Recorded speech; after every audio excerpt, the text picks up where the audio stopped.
So ನಾವು ದೇವರ ಸ್ವರವನ್ನ ಕೇಳಿಸ್ಕೊಳ್ಳೋದ್ರ ಬಗ್ಗೆ ಧ್ಯಾನ ಮಾಡ್ಕೊಳ್ತಾ ಬರ್ತಾ ಇದ್ದೀವಿ.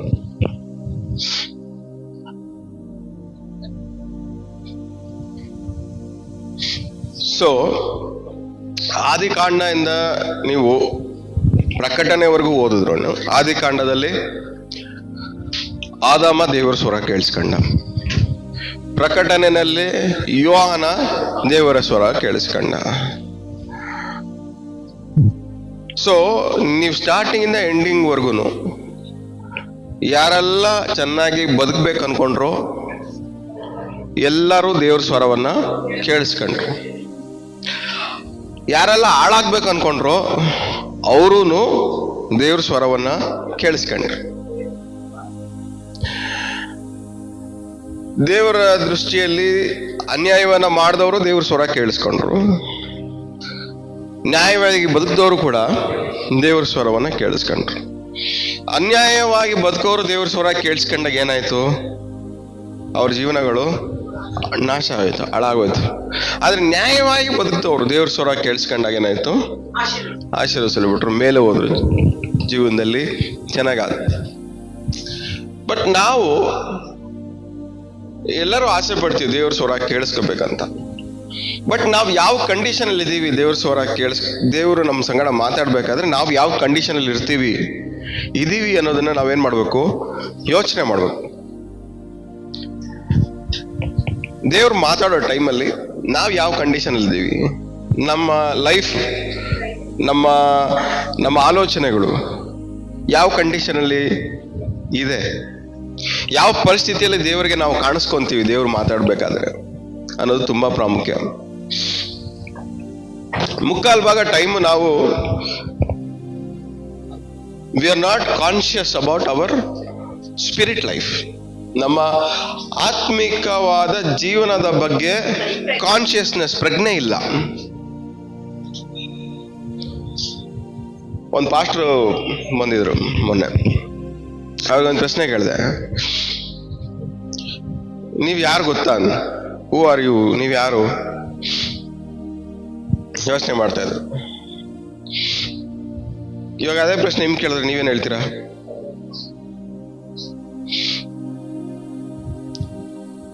ಹೂ ಆರ್ ಯು ಅಂದ್ರೆ ನೀವು ಯಾರು ಅಂತ ಕೇಳಿದ್ರೆ ನೀವೇನ್ ಹೇಳ್ತೀರಾ?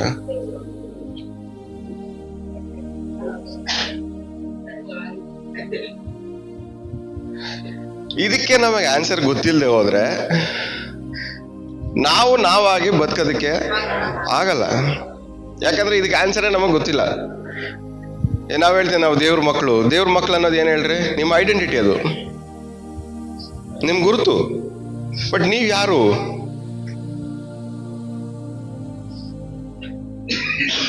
ನೀವ್ ಯಾರು ಹೇಳ್ರಿ? ಒಂದೆರಡು ಆನ್ಸರ್ ಹೇಳ್ರಿ ನೋಡೋಣ. ನಾವು ಯೇಸುವಿನ ಮಕ್ಕಳು, ನಿಮ್ಮ ಹೆಸರು, ಅದು ನಿಮ್ಮ ಐಡೆಂಟಿಟಿ, ಅದು ನಿಮ್ ಗುರುತು. ನೀವ್ ಯಾರು?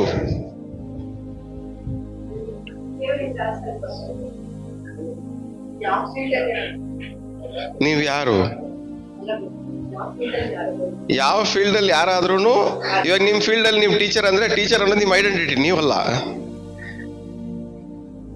ಐಡೆಂಟಿಟಿ ಚೇಂಜ್ ಆಗ್ಬೋದು. ಆ ಫೀಲ್ಡ್ ಬಿಟ್ಟು ಬೇರೆ ಫೀಲ್ಡ್ಗೆ ಹೋದ್ರೆ ಐಡೆಂಟಿಟಿ ಚೇಂಜ್ ಆಗುತ್ತೆ ವಾಪಸ್ಸು.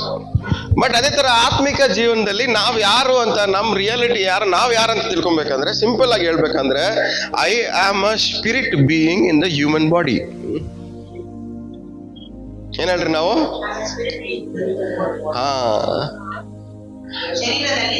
ಶರೀರದಲ್ಲಿ ಬಾಳುತ್ತಿರುವಂತ ಆತ್ಮಿಕ ಮನುಷ್ಯ, ಶರೀರದಲ್ಲಿ ಬಾಳುತ್ತಿರುವಂತ ಆತ್ಮಿಕ ಮನುಷ್ಯ, ಶರೀರದಲ್ಲಿ ಬಾಳುತ್ತಿರುವಂತ ಆತ್ಮಿಕ ಮನುಷ್ಯನೇ ನಾನು. ಆ ಆತ್ಮಿಕ ಮನುಷ್ಯನಿಗೆ ಒಂದು ಗುರ್ತಿದೆ, ದೇವರ ಮಗು.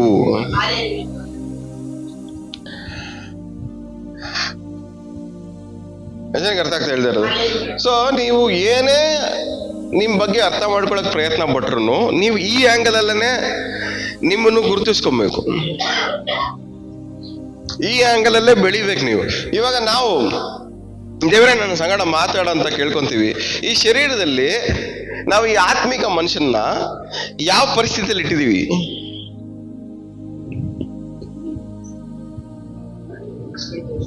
ಯಾವ ಪರಿಸ್ಥಿತಿಯಲ್ಲಿ ಇಟ್ಟಿದೀವಿ ಇವನ್ನ ಈ ಬಾಡಿಯಲ್ಲಿ? ಕೋಲಿ, ನಿಮ್ಗೆ ಇನ್ನೊಂದು ಎಕ್ಸಾಂಪಲ್. ನಿಮ್ಗೆ ಒಂದು ಮನೆ ಇದೆ, ನೀವು ಆ ಮನೇಲಿ ಇದ್ದೀರಾ. ಯಾರೋ ಗೆಸ್ಟ್ ಬರ್ತಾರೆ, ಬೇರೆ ಬೇರೆ ಊರಿಂದ ಗೆಸ್ಟ್ ಬರ್ತಾರೆ. ಕರ್ಕೊಂಡೋಗಿ ಇಮಿಡಿಯೇಟ್ ಆಗಿ ಅವ್ರನ್ನ ಮನೆಗೆ ಹೋಗಿ ಅವ್ರಿಗೆ ರೆಸ್ಟ್ ಮಾಡೋ ಪರಿಸ್ಥಿತಿಯಲ್ಲಿ ನೀವು ಮನೆ ಇಟ್ಟಿದ್ದೀರಾ? ಇಲ್ಲ ಒಂದ್ ಅರ್ಧ ಗಂಟೆ ವೇಟ್ ಮಾಡ್ರಿ, ಕ್ಲೀನ್ ಮಾಡಿ ವಾಪಸ್ ಮನೆಗೆ ಕಳಿತೀನಿ ಅನ್ನೋ ಪರಿಸ್ಥಿತಿಯಲ್ಲಿ ಇಟ್ಟಿದ್ದೀರಾ?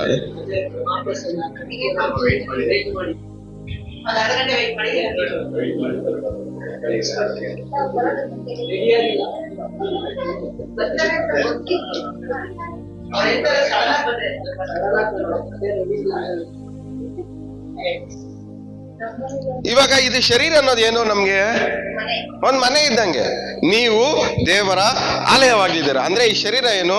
ದೇವರ ಆಲಯ. ಈ ದೇವರ ಆಲಯದಲ್ಲಿ ಈ ಆತ್ಮಿಕ ಮನುಷ್ಯ ಏನ್ ಮಾಡ್ತಾವನೆ? ಬದುಕಿಸ್ತವನೆ, ನಿವಾಸ ಮಾಡವನೆ. ಅದಕ್ಕೆ ಪೌಲ ಹೇಳ್ತಾನೆ, I am living in this tent. ಈ ಗೂಡಾರದಲ್ಲಿ ನಾನೇನ್ ಮಾಡ್ತಾ ಇದ್ದೀನಿ? ವಾಸ ಮಾಡ್ತಾ ಇದ್ದೀನಿ.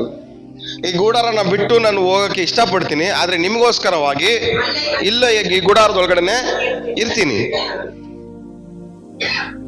ಸೊ ಈ ಗೂಡಾರದಲ್ಲಿ ಇರೋದು, ಈ ಆತ್ಮಿಕ ಮನುಷ್ಯ ಈ ಗೂಡಾರದೊಳಗಡೆ ಇರೋದು ಟೆಂಪ್ರವರಿ ಆಗಿ ಮಾತ್ರ. ಸೊ ಈ ಆತ್ಮಿಕ ಮನುಷ್ಯ ಬದುಕ್ತಾ ಇರುವಂತ ಈ ಗೂಡಾರವನ್ನ ಯಾವ ಪರಿಸ್ಥಿತಿಯಲ್ಲಿ ಇಟ್ಟಿದೀವಿ?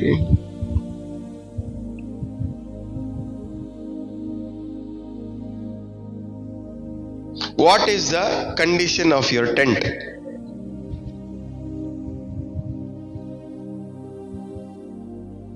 ಇವಾಗ ದೇವ್ರು ಮಾತಾಡ್ಬೇಕಂದ್ರೆ, ದೇವ್ರು ಬರ್ತಾರೆ ನಿಮ್ಮ ಹತ್ರ ಮಾತಾಡಕ್ ಅನ್ಕೊಳ್ಳಿ.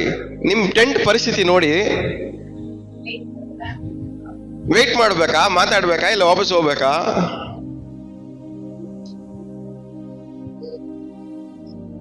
ಎಷ್ಟು ಜನಕ್ಕೆ ಅರ್ಥ ಆಗ್ತದೆ ಹೇಳ್ತಾ ಇರೋದು? ನಿಮ್ ಟೆಂಟ್ ಪರಿಸ್ಥಿತಿ ಏನು?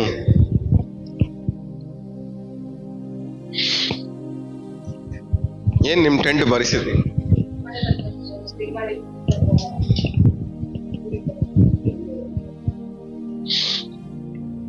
ಬಟ್ ದೇವ್ರು ಮಾತಾಡ್ಬೇಕಂತ ಆಸೆ ಬಿಡ್ತೀವಿ. ದೇವ್ರು ಮಾತಾಡಿದ್ರೆ ದೇವರ ಆಲಯ ಏನಾಗಿರ್ಬೇಕು? ಶುದ್ಧವಾಗಿರ್ಬೇಕು. ಸೊ ದೇವರ ಆಲಯದಲ್ಲಿ ದೇವರ ನಿವಾಸವಾಗಿರ್ತಾರೆ.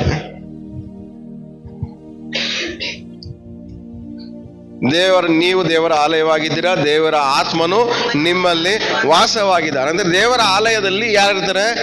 ದೇವರಿರ್ತಾರೆ. ದೇವಾಲಯದಲ್ಲಿ ಇರುವಂತ ದೇವರು ನಿಮ್ಮ ಸಂಗಡ ಮಾತಾಡ್ಬೇಕಂದ್ರೆ, ಅಂದ್ರೆ ನಿಮ್ಮ ಸಂಗಡ ಅಂದ್ರೆ ಯಾರು? ಈ ಶರೀರದಲ್ಲಿ ಇರುವಂತ ಆತ್ಮಿಕ ಮನುಷ್ಯನ ಜೊತೆಯಲ್ಲಿ, ಈ ದೇವಾಲಯದಲ್ಲಿ ಇರುವಂತ ದೇವರು ಆತ್ಮಿಕ ಮನುಷ್ಯನ ಜೊತೆಲಿ ಮಾತಾಡ್ಬೇಕಂದ್ರೆ ಈ ದೇವಾಲಯದ ಕಂಡೀಷನ್ ಮೇಲೆ ಡಿಪೆಂಡ್ ಆಗೋದು.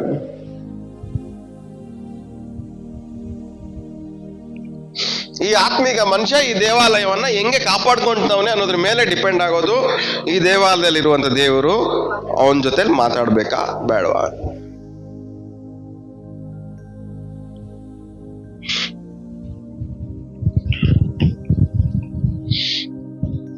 ಯಾರನ್ನ ಬಂದು ಕೇಳ್ತಾರೆ, ಯಾಕ್ರಿ ನಿಮ್ ಬಾತ್ರೂಮ್ ಯಾಕೆ ಕ್ಲೀನ್ ಮಾಡಿಲ್ಲ? ನೀವು ಸರಿಯಾಗಿ ಇಟ್ಕೊಂಡಿಲ್ಲ?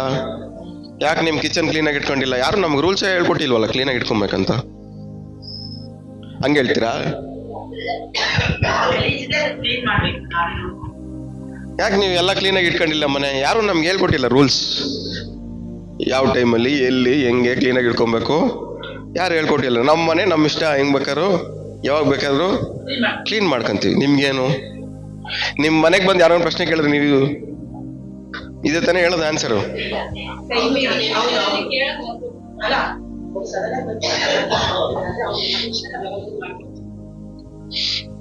ನಮ್ ರಿಯಾಲಿಟಿ ಆನ್ಸರ್ ಅದೇನೆ ವಾಸ್ತವ. ನಮ್ಮ ಮನೆಯಲ್ಲಿ ನಾವ್ ಹೆಂಗ್ ಬೇಕಾದ್ರೆ ಇಟ್ಕೊಂತೀವಿ. ನಮ್ಮನ್ನ ಪ್ರಶ್ನೆ ಮಾಡಕ್ಕೆ ನೀನ್ ಯಾರು? ನಮ್ ಪ್ರಾಬ್ಲಮ್ ಅದೇ. ಗಲೀಜ್ ಇದೆ ಅಂತ ಪ್ರಶ್ನೆ ಮಾಡಬಾರ್ದು. ಗಲೀಜ್ ಇದೆ ಅಂತ ಯಾರೂನು ಪ್ರಶ್ನೆ ಮಾಡಬಾರ್ದು. ಸರಿ, ಹಳೆ ಒಡಂಬಡಿಕೆಯಲ್ಲಿ ದೇವರು ಯಾರ್ಯಾರ ಜೊತೆ ಮಾತಾಡಿದ್ರು ಮಾತಾಡ್ಬೇಕಾದ್ರೆ ಯಾವ್ದ್ರ ಬಗ್ಗೆ ಮಾತಾಡ್ತಿದ್ರು ಮೇನ್ ಆಗಿ?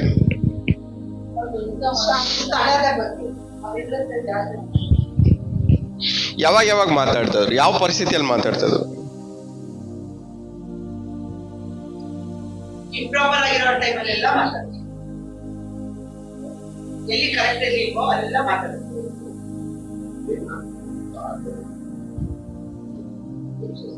ಮಾಡ್ಕೊಳಕ್ಕೆ ಒಂದು ವಾಕ್ಯ ಓದ್ಕೊಳ್ಳೋಣ. ಒಂದು ಇವ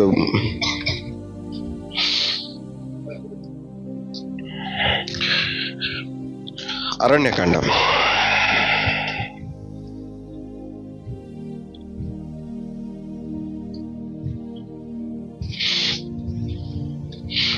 24:16.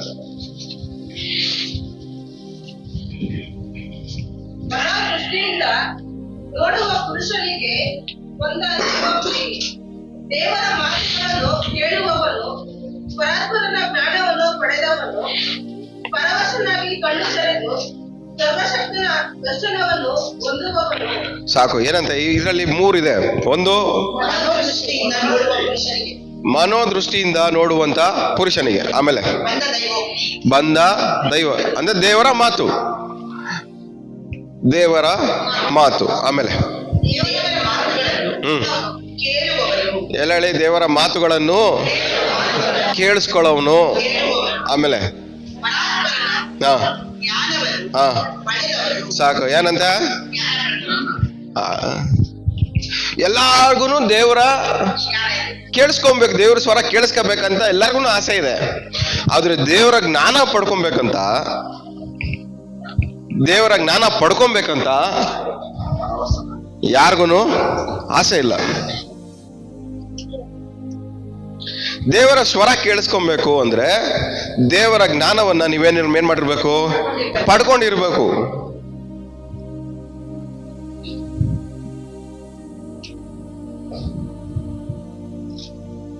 ಆದ್ರೆ ದೇವರ ಜ್ಞಾನವನ್ನ ಪಡ್ಕೊಳಕ್ಕೆ ನಮ್ಗೆ ಟೈಮ್ ಇಲ್ಲ, ಪೇಷನ್ಸು ಇಲ್ಲ.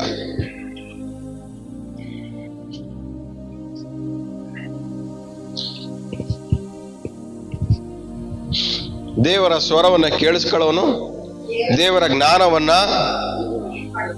ಪಡ್ಕೊಂಡಿರೋ ಆತನು.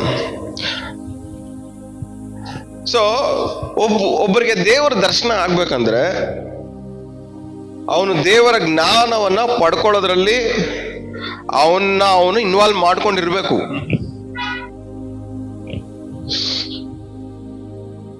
ಸೊ ದೇವರ ಜ್ಞಾನ ಅನ್ನೋದು ತುಂಬಾ ಇಂಪಾರ್ಟೆಂಟ್. ದೇವ್ರು ಮಾತಾಡ್ಬೇಕಾದ್ರೆ ಸುಮ್ಮನೆ ಟೈಮ್ ಪಾಸ್ಗೋಸ್ಕರ ಬಂದು ಮಾತಾಡಲ್ಲ. ನಿಮ್ಮ ಪರಿಸ್ಥಿತಿಗೆ ತಕ್ಕಂತೆ ದೇವರು ಏನ್ ಮಾಡ್ತಾರೆ? ಮಾತಾಡ್ತಾರೆ. ಆ ಪರಿಸ್ಥಿತಿಯಲ್ಲಿ ನಮ್ಮ ಪ್ರಕಾರವಾಗಿ ಬೇರೆಯವರೆಲ್ಲ ತಪ್ಪಿರ್ತಾರೆ, ನಾವು ಮಾತ್ರ ಕರೆಕ್ಟ್ ಇರ್ತೀವಿ. ಆದ್ರೆ ಅದೇ ಪರಿಸ್ಥಿತಿಯಲ್ಲಿ ದೇವರ ದೃಷ್ಟಿಯಲ್ಲಿ ನಾವು ಮಾತ್ರ ತಪ್ಪಾಗಿರ್ತೀವಿ, ಮಿಕ್ದವರೆಲ್ಲ ಕರೆಕ್ಟ್ ಆಗಿರ್ತಾರೆ. ಆದ್ರೆ ಇದನ್ನ ನಾವು ಅರ್ತ್ಕೊಬೇಕಂದ್ರೆ ದೇವರ ಜ್ಞಾನ ಪಡ್ಕೊಂಡಿರ್ಬೇಕು. ದೇವರ ಜ್ಞಾನ ಪಡ್ಕೊಂಡಿದ್ರೆ ಮಾತ್ರನೇ ದೇವರ ದೃಷ್ಟಿಕೋನದಲ್ಲಿ ನಾವು ನೋಡಕ್ಕೆ ಸಾಧ್ಯ. ಇಲ್ಲ ಅಂದ್ರೆ ದೇವ್ರು ಮಾತಾಡೋದು ನಮ್ಗೆ ಅರ್ಥ ಆಗಲ್ಲ, ಕೇಳಿಸಿದ್ರು ಅರ್ಥ ಆಗಲ್ಲ. ಯಾಕಂದ್ರೆ ದೇವ್ರು ಮಾತಾಡೋ ವಿಧಾನಗಳು ಬೇರೆ, ದೇವ್ರು ನೋಡುವಂತ ದೃಷ್ಟಿಕೋನ ಬೇರೆ.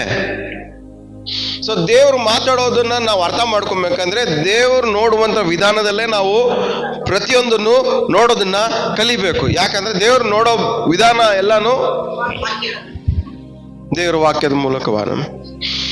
ದೇವ್ರ ವಾಕ್ಯ ಏನಾಗಿದೆ?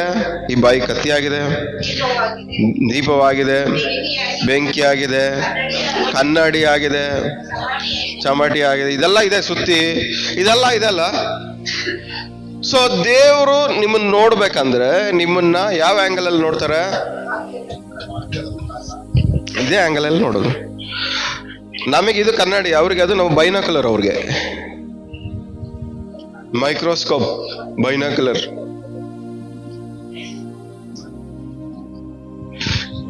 ದೇವ್ರು ಏನ್ ಮಾಡ್ತಾರೆ? ನಿಮ್ಮನ್ನ ಗಮನಿಸ್ತಾ ಇರ್ತಾರೆ. ಯಾವ್ದ್ರ ಮೂಲಕ ಗಮನಿಸ್ತಾರೆ? ದೇವರ ವಾಕ್ಯದ ಮೂಲಕವಾಗಿನೇ. ನಿಮ್ಮನ್ನ ಪರೀಕ್ಷೆ ಮಾಡ್ತಾರೆ. ಯಾವ್ದ್ರ ಮೂಲಕ? ಬೆಂಕಿ ಮೂಲಕ ಪರೀಕ್ಷೆ ಮಾಡ್ತಾರೆ. ಬೆಂಕಿ ಯಾವುದು? ದೇವರ ವಾಕ್ಯನೇ.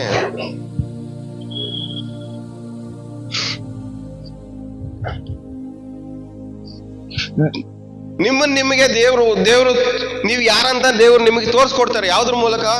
ದೇವರ ವಾಕ್ಯದ ಮೂಲಕ, ಕನ್ನಡಿಯ ಮೂಲಕವಾಗಿ ದೇವ್ರು ಏನ್ ಮಾಡ್ತಾರೆ, ನೀವು ಯಾರಂತ ನಿಮಗೇನೆ ತೋರಿಸ್ಕೊಡ್ತಾರೆ. ಆದ್ರೆ ಮುಕ್ಕಾಲ್ ಭಾಗ ಟೈಮು ನಮ್ಮ ಪರಿಸ್ಥಿತಿ ಏನು ಅಂತ ನಾವು ತಿಳ್ಕೊಳಕ್ಕೆ, ಜ್ಞಾನ ಪಡ್ಕೊಳಕ್ ನಾವು ಇಷ್ಟ ಇಲ್ಲ. ನಮಗೆಲ್ಲ ಏನು, ಬೇರೆಯವ್ರ ಬಗ್ಗೆ ನಾವೇನ್ ಮಾಡ್ಬೇಕು, ಬೇರೆಯವ್ರಿಗೆ ಇವ್ರಿಗೆ ನಾವು ಸೇವೆ ಮಾಡ್ಬೇಕು, ಅವ್ರಿಗೆ ನಾವು ಸೇವೆ ಮಾಡ್ಬೇಕು, ಅವ್ರಿಗೆ ನಾವು ಸೇವೆ ಮಾಡ್ಬೇಕು, ಅವ್ರಿಗೆ ನಾವು ಸೇವೆ ಮಾಡ್ಬೇಕು, ಇವ್ರಿಗೆ ಸೇವೆ ಮಾಡೋಕ್ಕೋಸ್ಕರ ಈ ವಾಕ್ಯ ಹೇಳ್ಬೇಕು, ಅವ್ರಿಗೆ ಸೇವೆ ಮಾಡೋಕ್ಕೋಸ್ಕರ ಆ ವಾಕ್ಯ ಹೇಳ್ಬೇಕು, ಇವ್ರಿಗೋಸ್ಕರ ಪ್ರಾರ್ಥನೆ ಮಾಡ್ಬೇಕು, ಅವ್ರಿಗೋಸ್ಕರ ಪ್ರಾರ್ಥನೆ ಮಾಡ್ಬೇಕು. ನಮ್ದೆಲ್ಲ ಆಲೋಚನೆಗಳೆಲ್ಲನೂ ಬೇರೆಯವ್ರಿಗೋಸ್ಕರನೇ ಮಾಡ್ತಾರೆ. ಕರೆಕ್ಟೇ? ಆದ್ರೆ ಒಂದ್ ಕೂಡ ಇನ್ನೊಂದು ಕೂಡ ನಡ್ಸಕ್ ಆಗಲ್ಲ.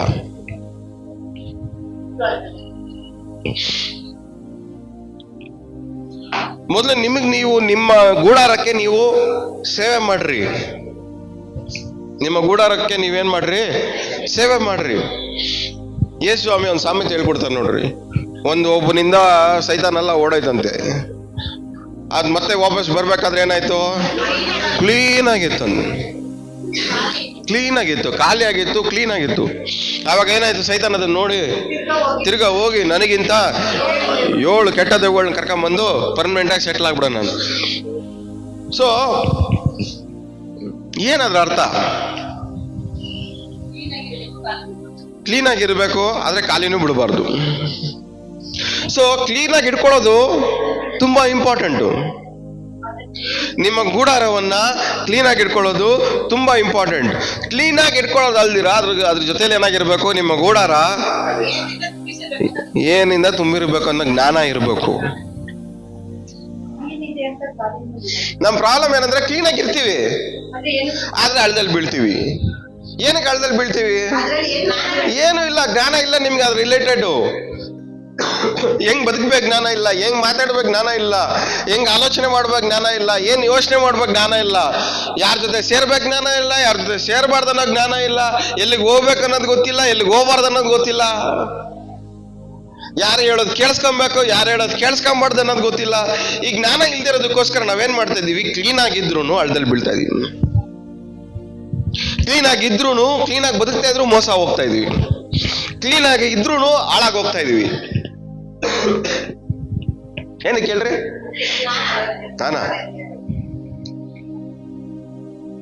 ನನ್ನ ಜನರು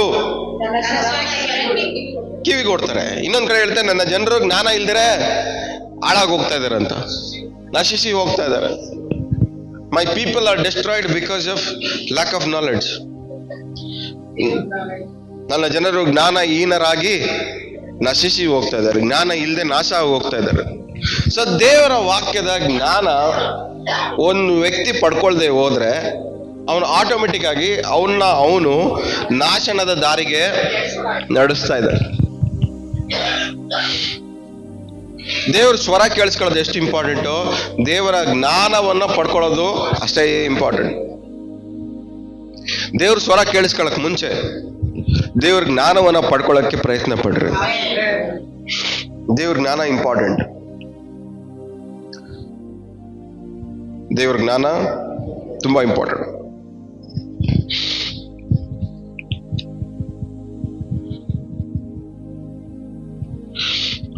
ನಾವು ಯಾರ ಬಗ್ಗೆ ಬಿಳಾಮನ್ ಬಗ್ಗೆ ಓದ್ಕೊಂಬತ್ತಾ ಇದ್ವಿ. ದೇವರ ಸ್ವರವನ್ನ ಕೇಳಿಸ್ಕೊಂಡು ದೇವರ ಜ್ಞಾನವನ್ನ ಪಡ್ಕೊಂಡಿರೋ ವ್ಯಕ್ತಿ ಬಗ್ಗೆ.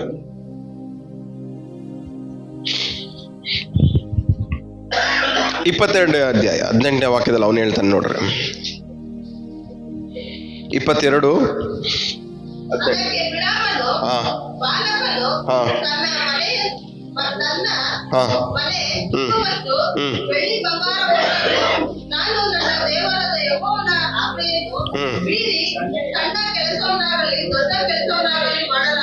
ಸಾಕು. ಏನ ಅದ್ರ ಅರ್ಥ ಏನಲ್ರಿ?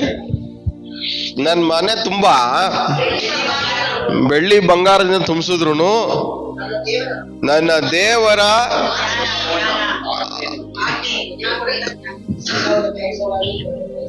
ಇಂಗ್ಲಿಷ್ ಅಲ್ಲಿ ಗೊತ್ತಾ? The word of the lord, ದೇವರ ವಾಕ್ಯ, ದೇವರ ಮಾತು. ನನ್ನ ಮನೆಯೆಲ್ಲ ಗೋಲ್ಡ್ ಸಿಲ್ವರ್ ಇಂದ ತುಂಬಿಸಿದ್ರು ದೇವರ ಮಾತನ್ನ ಮೀರಿ ಒಂದು ಸಣ್ಣ ಕೆಲಸ ಆಗ್ಲಿ ದೊಡ್ಡ ಕೆಲಸ ಆಗ್ಲಿ ಮಾಡ. ನಿಮ್ ಪ್ರಾಬ್ಲಮ್ ಏನ್ ಹೇಳ್ರಿ? ನಿಮ್ ಕೆಲಸ ಏನ್ ಹೇಳ್ರಿ? ಯಾರೋ ಕಥೆ ಮಾತಾಡ್ತಾ ಇರ್ತಾರೆ, ನೀವೇನ್ ಮಾಡ್ತೀರಾ? ದೇವ್ರ ಮಾತನ್ನ ಮೀರಿ ನಾನು ಹೋಗಿ ಕೇಳಿಸ್ಕೊಳ್ಳಲ್ಲ ಅಂತೀರಾ? ದೇವ್ರ ಮಾತನ್ನ ಮೀರಿ ನಾನು ಅವ್ರ ಜೊತೆ ಸವಾಸ ಮಾಡಕ್ ಹೋಗಲ್ಲ ಅಂತೀರಾ?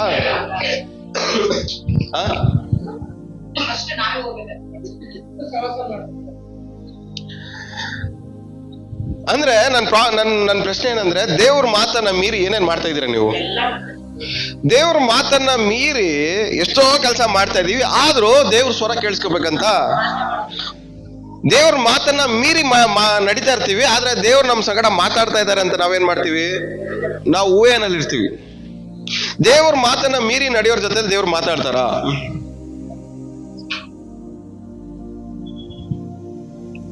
Practical question. ಮಾತಾಡ್ತಾರೆ, ಆದ್ರೆ ಬೇರೆಯವ್ರಿಗೋಸ್ಕರ ಮಾತಾಡಲ್ಲ. ಇವ್ರನ್ನ ಬಾಯಿ ಮುಚ್ಚಕ್ಕೋಸ್ಕರ ಮಾತಾಡ್ತಾರೆ, ಮುಚ್ಚು ಬಾಯಿ ಅನ್ನೋದಕ್ಕೋಸ್ಕರ ಮಾತಾಡ್ತಾರೆ. ಆಶೀರ್ವಾದ ಮಾಡಕ್ಕಲ್ಲ ಮಾತಾಡೋದು, ಕದಿರ್ಸಕ್ಕೆ.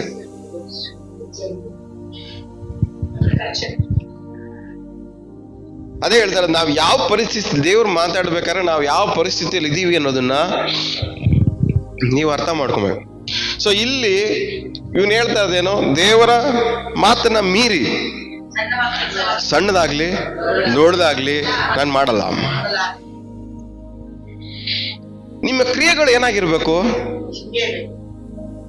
ದೇವ್ರ ಸ್ವರವನ್ನ ಕೇಳಿಸ್ಕೊಳ್ಳೋ ವ್ಯಕ್ತಿಯ ಕ್ರಿಯೆಗಳು ಹೆಂಗಿರ್ಬೇಕು ಹೇಳ್ರಿ?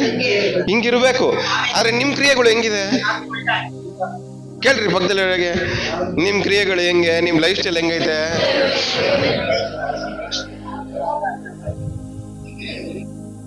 ದೇವ್ರೇ ನನ್ನ ಸಂಗಡ ಮಾತಾಡು ಅಂತೀವಿ, ದೇವ್ರು ನನ್ನ ಜೊತೆ ಮಾತಾಡ್ತವ್ರೆ ಅಂತ ಹೇಳ್ತೀವಿ.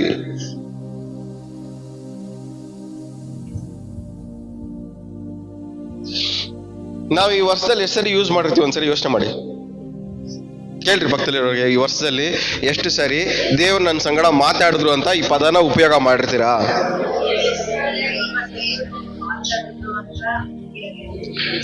ಇವಾಗ ನಿಮಗ್ ನೀವೇ ಪ್ರಶ್ನೆ ಹಾಕೊಳ್ಳಿ, ಅವಾಗ ದೇವ್ರು ನನ್ನ ಸಂಗಡ ಮಾತಾಡಿದ್ರು ಅಂತ ಹೇಳಿದ್ನಲ್ಲ, ಅವಾಗ ನನ್ನ ಕಂಡೀಷನ್ ಹೆಂಗಿತ್ತು? ಮೀರಿ ನಡೆಯುತ್ತಾ ಇದ್ನ, ಇಲ್ಲ ಹೇಳಿದೆಲ್ಲ ಮಾಡ್ತಾ ಇದ್ನ? ಒಂದ್ ವೇಳೆ ಮೀರಿ ನಡೆದಿದ್ರೆ ನಿಮ್ ಗುರಿ ಪರ್ಫೆಕ್ಟ್ ಅಲ್ಲ. ಅದು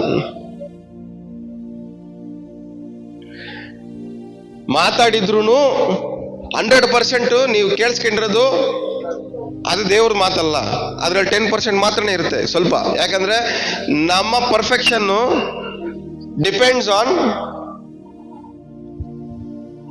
ಆನ್ ಏನು? ಸಿಚುವೇಶನ್. ನಾವು ಯಾರಿಗ ಅನುಕೂಲವಾಗಿ ಬದುಕ್ತಾ ಇದ್ದೀವಿ, ಯಾರ ಮಾತನ್ನ ಮೀರಿ ಬದುಕ್ತಾ ಇದೀವ, ಇಲ್ಲ ಯಾರ ಮಾತು ಮೀರ್ದಿರ ಬದುಕ್ತಾ ಇದೀವ. ಸೊ ಮೊದಲು ದೇವ್ರ ಸ್ವರವನ್ನ ಕೇಳಿಸ್ಕೊಳಕ್ ಮುಂಚೆ ಈ ಮಾತನ್ನ ಮೀರ್ತಾ ಇದೀವ ಇಲ್ವಾ ಅನ್ನೋದನ್ನ ನಮ್ಮನ್ನ ನಾವೇ ಪ್ರಶ್ನೆ ಮಾಡ್ಕೊಬೇಕು. ಎಷ್ಟು ಜನ ಹತ್ರ ಬೈಬಲ್ ಇದೆ? ಕೈಯಲ್ಲಿ ಮೇಲೆ ಎತ್ಕೊಳ್ಳಿ. ಈ ಮಾತನ್ನ ಮೀರಿ ನಡೆದ್ರೆ ದೇವರ ಸ್ವರವನ್ನ ಕೇಳಿಸ್ಕೊಳ್ಳುವಂತ ಯೋಗ್ಯತೆ ಅರ್ಹತೆ ನನಗೆ ಇಲ್ಲ.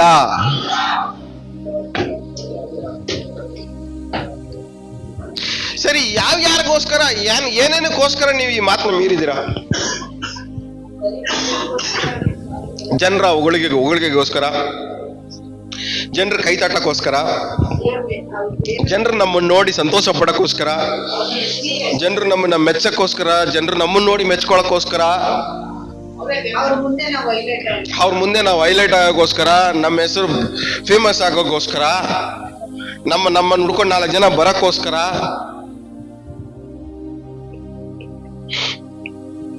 ಏನ್ ಹೇಳ್ರಿ? ಯಾವ್ದ್ಯಾವ್ದಕ್ಕೋ ಸಣ್ಣ ಸಣ್ಣ ವಿಚಾರಕ್ಕೆಲ್ಲ ನಾವೇನ್ ಮಾಡ್ತಾ ಇದೀವಿ? ಮೀರ್ತಾ ಇದೀವಿ.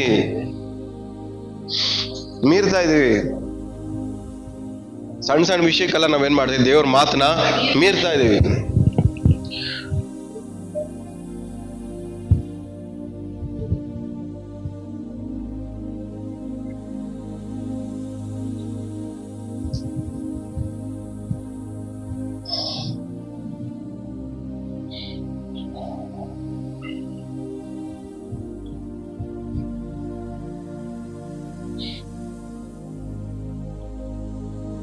ನಾನೇನಕ್ಕೆ ಹೇಳಿ ಎಲ್ಲಾರ ಮನೆಗೆ ಬರಲ್ಲ? ಹೇಳಿದ್ರೆ ತಪ್ಪಾಗುತ್ತೆ, ಏನಿಲ್ಲ ಅಂದ್ರೆ ಹೇಳಿದ್ರೆ ಅವ್ರಿಗೆ ಹೋಗುತ್ತೆ, ಏನಿಲ್ಲ ಅಂದ್ರೆ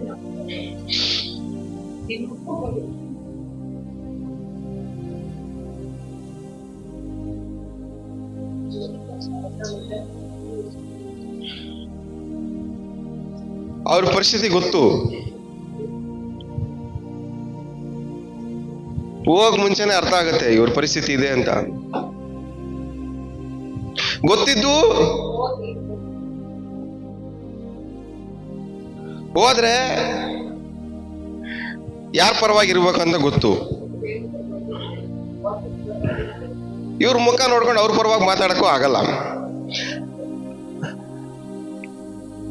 ಅದಕ್ಕೆ ಬದಲಾಗಿ ಏನ್ ಮಾಡ್ಬೇಕು? ನೀವು ಸುಮ್ನೆ ಒಬ್ಬರ ಮನೆಗೆ ಹೋಗ್ಬಿಡ್ತೀರಾ ನೀವು. ಏನಕ್ಕೆ? ಅವ್ರಿಗೆ ನನ್ನ ಕಂಡ್ರೆ ಇಷ್ಟ ಬ್ರದರ್, ಅವ್ರನ್ನ ಕಂಡ್ರೆ ನನಗೆ ಇಷ್ಟ. ಅವ್ರಿಗೆ ನನ್ನ ಕಂಡ್ರು ಇಷ್ಟ, ನನಗೆ ಅವ್ರ ಕಂಡ್ರು ಇಷ್ಟ. ನಾನು ಮನೆಗೆ ಹೋಗಿದ ತಕ್ಷಣ ಎಷ್ಟು ಚೆನ್ನಾಗಿ ಉಪಚಾರ ಮಾಡ್ತಾರೆ ಗೊತ್ತಾ? ಮಾಡ್ತಾರೆ. ಯಾಕೆ ನಾನು ನಿಮ್ಮ ಮನೆಗೆ ಬಂದರೆ ಮಾಡಲ್ವ? ನನಗೆ ನೀವು ಉಪಚಾರ ಮಾಡ್ತೀರಂತ ನಾನು ಬಂದ್ಬಿಡಕ್ಕಾಯ್ತದ?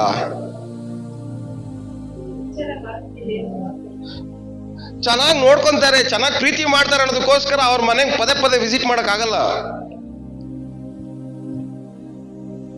ನಮಗಿರುವಂತ ಸಂಬಂಧ ಆತ್ಮಿಕ ಮನುಷ್ಯನ ಸಂಬಂಧ, ಶಾರೀರಿಕ ಮನುಷ್ಯನ ಸಂಬಂಧ ಅಲ್ಲ.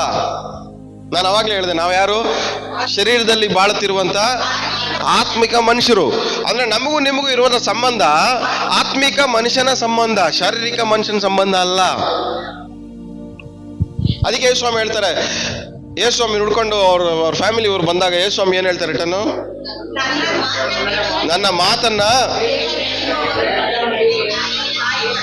ಏನ್ ಹೇಳಿದ್ರು? ನನ್ನ ಮಾತನ್ನ ಕೇಳಿ ನಡೆಯೋರೆ ನನಗೆ ಸರಿ. ಏನಕ್ಕೆ ಹೇಳಿ ನಿಮ್ಮ ಮನೆಗೆ ಬರಲ್ಲ ನಾನು ಇವಾಗ ಒಂದ್ಸರಿ?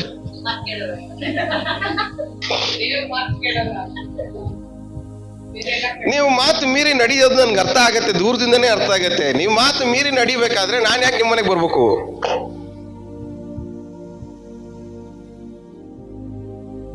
ನಾನು ಇಲ್ಲಿ ನಿಂತ್ಕೊಂಡು ಮೈಕ್ ಇಟ್ಕೊಂಡು ಮಾತಾಡ್ತಾ ಇದ್ರೆ ನಾನು ಯಾರಿಗೆ ಪ್ರತಿನಿಧಿಯಾಗಿ ನಿಂತ್ಕೊಂಡಿದ್ದೀನಿ? ದೇವ್ರಿಗೆ. ನಾನು ಲಂಚ ತಗೊಂಡು ಅವ್ರಿಗೋಸ್ಕರ ನಿಮ್ಮ ಮನೆಗೆ ಬರಕಾಯ್ತದ? ಅದೇನಾಗಿರ್ಬೋದು, ನೀವು ಕೊಡೋ ಊಟ ಆಗಿರ್ಬೋದು, ನೀವು ಕೊಡೋ ಕಾಣಿಕೆ ಆಗಿರ್ಬೋದು, ಏನೇ ಆಗಿರ್ಬೋದು, ಅದನ್ನ ಈಸ್ಕೊಂಡು ಅವ್ರಿಗೆ ದ್ರೋಹ ಮಾಡಕ್ಕಾಗಲ್ಲ. ಮಾತು ಮೀರಿ ನಡೆಯೋರ್ ಮನೆಗೆ ಹೋಗಿ ಅವ್ರನ್ನ ಆಶೀರ್ವಾದ ಮಾಡಕ್ಕಾಗಲ್ಲ, ಅವ್ರಿಗೆ ದ್ರೋಹ ಮಾಡಿ. ನಾವು ಎಷ್ಟು ಜನಕ್ಕೆ ಅರ್ಥ ಆಗ್ತಾ ಹೇಳ್ತಿರೋದು ಹೇಳಿ? ತಲೆಗೆ ಹೋಗ್ತಾ ಇದೆಯಾ? ನಿಮ್ಮ ಹತ್ರ ಕಾಣಿಕೆ ತಗೊಂಡು ಈಸ್ಕೊಂಡು ದೇವ್ರೇ ಇವ್ರನ್ನ ಆಶೀರ್ವಾದ ಮಾಡು ಅಂತ ಹೇಳಿ ಅವ್ರಿಗೆ ನಾವು ಏನ್ ಮಾಡಕ್ಕಾಗಲ್ಲ? ದ್ರೋಹ ಮಾಡಕ್ಕಾಗಲ್ಲ. ಅವ್ರು ಖಂಡಿತ ಹೇಳ್ಬಿಟ್ಟವ್ರೆ, ನನಗೆ ಸಂಬಂಧಿಕರು ಯಾರಂದ್ರೆ ನನ್ನ ಮಾತನ್ನ ಕೇಳಿ ಹಿಂಬಾಲಿಸೋರು ಮಾತ್ರನೇ ನನ್ನ ಸಂಬಂಧಿಕರು ಅಂತ. ಈಗ ಮಾತು ಮೀರಿ ನಡೆಯೋರ್ ಮನೆಗೆ ಹೋಗ್ಬಿಟ್ಟು ನಾವು ಅವ್ರು ಚೆನ್ನಾಗಿ ಊಟ ಹಾಕ್ತಾರಂತೇಳಿ, ಚೆನ್ನಾಗಿ ಪ್ರೀತಿ ಮಾಡ್ತಾರೆ ಅಂತೇಳಿ, ಚೆನ್ನಾಗಿ ಕಾಣಿಕೆ ಕೊಡ್ತಾರೆ ಅಂತೇಳಿ ಅವ್ರನ್ನ ಹೋಗಿ ಅವ್ರಿಗೆ ದ್ರೋಹ ಮಾಡಿ ಅವರನ್ನ ಆಶೀರ್ವಾದ ಮಾಡಕ್ಕೆ ಆಗಲ್ಲ. ಬಿಳವ ಮಾಡಿ ತಪ್ಪದೇನೆ.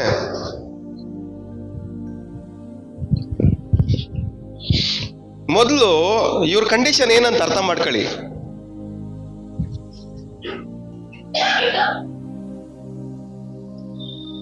ನಿಮ್ಗೆ ಗೌರವ ಕೊಡ್ತಾರೆ ಅಂತೇಳಿ, ನಿಮ್ಗೆ ಮರ್ಯಾದೆ ಕೊಡ್ತಾರೆ ಅಂತೇಳಿ, ನಿಮ್ಮನ್ನ ತಗೊಂಡು ತಲೆ ಮೇಲೆ ಕುಣಿಸ್ಕೊಂತಾರೆ ಅಂತೇಳಿ ದೇವರಿಗೆ ದ್ರೋಹ ಮಾಡಕ್ ಹೋಗ್ಬೇಡ್ರಿ. ದೇವ್ರ ಮಾತನ್ನ ಕೇಳಿ ಹಿಂಬಾಲಿಸೋರ ಜೊತೆಲಿ ಮಾತ್ರನೇ ಬೆರೀರಿ. ಅವ್ರ ಜೊತೆ ಸಂಬಂಧ ಇಟ್ಕೊಳ್ಳಿ. ಆ ಸಂಬಂಧದಲ್ಲಿ ಮಾತ್ರನೇ ಆಶೀರ್ವಾದ ಇರೋದು. ಆ ಸಂಬಂಧದಲ್ಲಿ ಮಾತ್ರನೇ ಆಶೀರ್ವಾದ ಇರೋದು. ದೇವ್ರ ಮಾತನ್ನ ಮೀರಿ ನಡೆಯುವ ಸಂಬಂಧಗಳಲ್ಲಿ ದೇವರ ಆಶೀರ್ವಾದ ಇಲ್ಲ, ಇರೋದು ಇಲ್ಲ. ಸೊ ನ್ಯೂ ಇಯರ್ಗೆ ಇನ್ನೂ ಎಷ್ಟು ತಿಂಗಳಿದೆ? 1 ತಿಂಗಳಿದೆ, 31 ದಿವಸ ಇದೆ. ಈ 11 ತಿಂಗಳು ದೇವ್ರ ಮಾತು ಮೀರಿ ನಡೆದಿದ್ದೀರಾ? ದೇವ್ರ ಮಾತನ್ನ ಅನುಸರಿಸಿ ಬದುಕಿದಿರಾ ಅನ್ನೋದನ್ನ ಒಂದ್ಸರಿ ಪರೀಕ್ಷೆ ಮಾಡ್ಕೊಳ್ಳಿ. ದೇವ್ರ ಮಾತು ಮೀರಿ ನಡೆದಾಗಲ್ಲ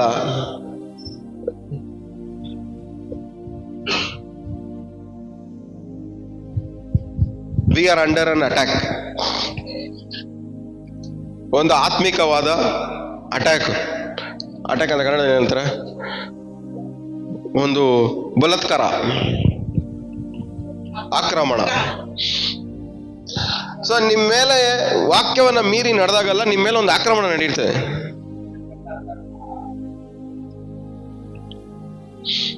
ನಿಮ್ಮ ಮೇಲೆ ಒಂದು ಆಕ್ರಮಣ ನಡೀತಾನೆ ಇರುತ್ತೆ. ಆಕ್ರಮಣ ನಡೆದಾಗಲ್ಲೂ ನೀವು ಅರ್ಥ ಮಾಡ್ಕೊಬೇಕಾಗಿರೋದು ಏನಂದ್ರೆ, ನನ್ನ ಕಂಡೀಷನ್ನು ಸರಿ ಇಲ್ಲ. ಈಗ ಫಾರ್ ಎಕ್ಸಾಂಪಲ್ ಖಾಲಿಯಾಗಿದೆ, ಆದ್ರೆ ಅದರಲ್ಲಿ ಎಲ್ಲ ತುಂಬಿದೆ. ಆ ಟೈಮಲ್ಲಿ ಸೈತಾನ್ ಏನ್ ಮಾಡ್ತಾನೆ? ಹೊರಗಡೆಯಿಂದ ಯೋಚನೆ ಮಾಡಕ್ಕೆ ಏನ್ ಯೋಚನೆ ಮಾಡ್ತಾನೆ ಹೇಳ್ರಿ? ಕ್ಲೀನ್ ಆಗಿದೆ, ಫಿಲ್ ಆಗಿದೆ, ಇನ್ಮೇಲೆ ನಾನು ಏನ್ ಮಾಡಕ್ಕಾಗಲ್ಲ, ಇರಕ್ಕಾಗಲ್ಲ. ಆದ್ರೆ ಅದು ಕ್ಲೀನ್ ಆಗಿದೆ, ಖಾಲಿಯಾಗಿದೆ, ಅದಕ್ಕೋಸ್ಕರ ನಾನು ಏನ್ ಮಾಡ್ತೀನಿ? ಹೋಗ್ತೀನಿ. ಸೊ ಅವ್ರ ಲೈಫ್ ಏನಾಗುತ್ತೆ? ಕ್ಲೀನ್ ಆಗಿದ್ರು ವರ್ಸ್ಟ್ ಆಗಿರುತ್ತೆ. ನಿಮಗೆ ನೀವೇ ಎಷ್ಟೋ ಸರಿ ಪ್ರಶ್ನೆ ಕೇಳ್ಕೊಂಡಿರ್ತೀರ, ನಾನು ನೀತಿವಂತನಾಗಿ ಬದುಕ್ತಾ ಇದ್ದೀನಿ, ನ್ಯಾಯವಾಗಿ ಬದುಕ್ತಾ ಇದ್ದೀನಿ, ಯಾರಿಗೂ ಮೋಸ ಮಾಡ್ತಾ ಇಲ್ಲ, ಯಾರಿಗೂ ದ್ರೋಹ ಮಾಡ್ತಾ ಇಲ್ಲ, ಯಾರಿಗೂ ಕೆಟ್ಟದ್ದು ಬಯಸ್ತಾ ಇಲ್ಲ, ಯಾವ್ದು ಕೆಟ್ಟದ್ದು ಮಾತಾಡ್ತಾ ಇಲ್ಲ, ಆದ್ರೂ ನನ್ನ ಲೈಫ್ ಯಾಕೆ ವರ್ಸ್ಟ್ ಆಗಿದೆ? ಏನಕ್ಕೆ ಪ್ರಶ್ನೆ ಕೇಳ್ಕೊಂಡಿದ್ದೀರಿ ನೀವು? ದೇವ್ರ ವಾಕ್ಯ ಓದ್ತಾ ಇದ್ದೀನಿ, ಪ್ರಾರ್ಥನೆ ಮಾಡ್ತಾ ಇದ್ದೀನಿ, ಉಪವಾಸ ಮಾಡ್ತಾ ಇದ್ದೀನಿ, ಎಲ್ಲ ಮಾಡ್ತಾ ಇದ್ದೀನಿ, ಆದ್ರೂ ನನ್ನ ಲೈಫ್ ಏನಕ್ಕೆ ಈ ತರ ಪ್ರಾಬ್ಲಮ್ ಅಲ್ಲಿ ಸಿಗಾಕೊಂಡಿದೆ?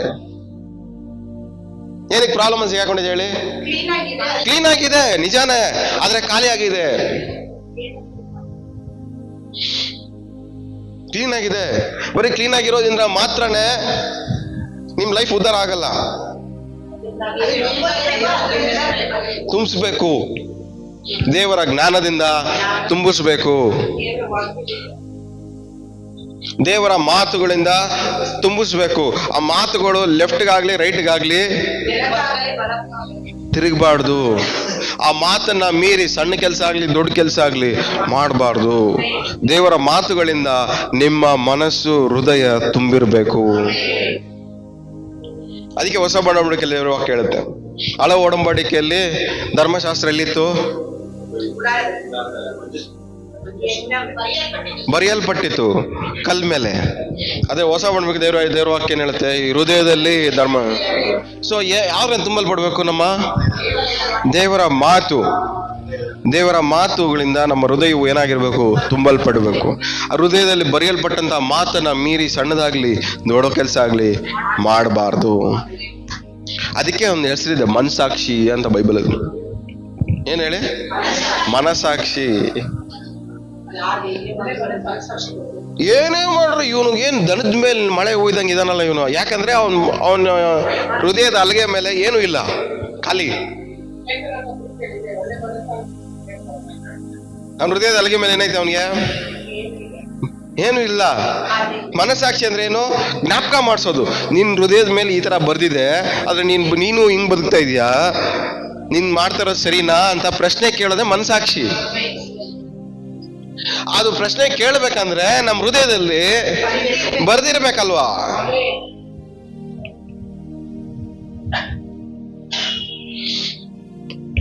ಅದಕ್ಕೆ ನಾನು ಏನ್ ಮಾಡಿದ್ದೀನಿ ಅಂದ್ರೆ, ಇದನ್ನ ಹೇಳ್ಕೊಡ್ಬೇಕಾ ನಿಮಗೆ ಸೀಕ್ರೆಟು? ನೀವು ಹೇಳ್ಕೊಟ್ರು ಫಾಲೋ ಮಾಡ್ತೀರಾ ಇಲ್ಲ ಗೊತ್ತಿಲ್ಲ. ನಾ ಏನ್ ಮಾಡಿದೀನಿ ಅಂದ್ರೆ, ಸಣ್ಣ ಸಣ್ಣ ವಿಷಯಕ್ಕೂ ಒಂದು ಲಾ ಹಾಕೊಂಡ್ಬಿಟ್ಟಿದೀನಿ ಒಳಗಡೆಗೆ. ದೊಡ್ಡದ್ ಬಿಟ್ಬಿಡ್ರಿ, ಸಣ್ಣ ಸಣ್ಣಕ್ಕೂ ಒಂದು ನಿಯಮ ಹಾಕೊಂಡಿದೀನಿ. ಒಬ್ರ ಹತ್ರ ಮಾತಾಡ್ಬೇಕಂದ್ರೆ, ಒಬ್ಬರು ಮಾತಾಡೋದನ್ನ ಕೇಳಿಸ್ಕೊಬೇಕಂದ್ರು ಒಂದು ನಿಯಮ ಹಾಕೊಂಡಿದೀನಿ ಒಳಗಡೆಗೆ. ಒಬ್ರ ಜೊತೆ ಸಹವಾಸ ಮಾಡ್ಬೇಕಂದ್ರು, ಒಬ್ಬರ ಜೊತೆ ಒಂದು ಸಂಭಾಷಣೆ ಮಾಡ್ಬೇಕಂದ್ರು ಏನ ಮಾತಾಡ್ಬೇಕು, ಏನ ಮಾತಾಡ್ಬಾರ್ದು, ಏನ ಕೇಳಿಸ್ಕೊಬೇಕು, ಏನ ಕೇಳಿಸ್ಕೋಬಾರ್ದು, ಎಷ್ಟೊತ್ತು ಕುತ್ಕೊಬೇಕು, ಎಷ್ಟೊತ್ತು ಕುತ್ಕೊಂಬಾರ್ದು, ಎಲ್ಲದಕ್ಕೂ ಒಂದು ನಿಯಮ ಹಾಕೊಂಡ್ಬಿಟ್ಟಿದೀನಿ ಸಣ್ಣ ಸಣ್ಣ ವಿಷಯಕ್ಕೆ.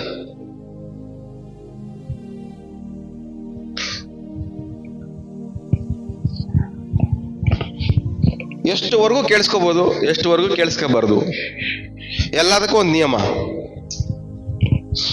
ನಮ್ಮ ಪ್ರಾಬ್ಲಮ್ ಏನಂದ್ರೆ ಈ ಸಣ್ಣ ಸಣ್ಣ ವಿಷಯಗಳಿಗೆ ಜಾಸ್ತಿ ಅದ್ರ ಬಗ್ಗೆ ಗಮನ ಕೊಡಲ್ಲ ನಾವು. ನಮ್ಮ ಸಿಸ್ಟರ್ ತಾನೇ ಮಾತಾಡಿದ್ರೆ, ನಮ್ಮ ಬ್ರದರ್ ಮಾತಾಡಿದ್ರೆ ಆಯ್ತು. ಅಮ್ಮವ್ರೆ,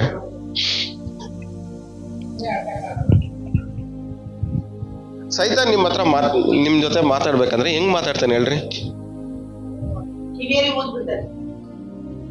ಹೆಂಗ್ ಮಾತಾಡ್ತಾನೆ ಹೇಳಿ? ಜನರ ಮೂಲಕನೇ ಮಾತಾಡೋದು. ಸರಿ, ನೀವು ಈ ವಾಕ್ಯದ ಬಗ್ಗೆ ಏನ್ ಅರ್ಥ ಆಗಿದೆ ನಿಮ್ಗೆ? ಕಿವಿಯಲ್ಲಿ ಬಿದ್ದಂತ ಒಳ್ಳೆ ಸುದ್ದಿ, ಎಲುಬುಗಳಿಗೆ ಈ ವಾಕ್ಯ ನಿಮ್ಗೆ ಏನ್ ಅರ್ಥ ಆಯ್ತು ಹೇಳ್ರಿ?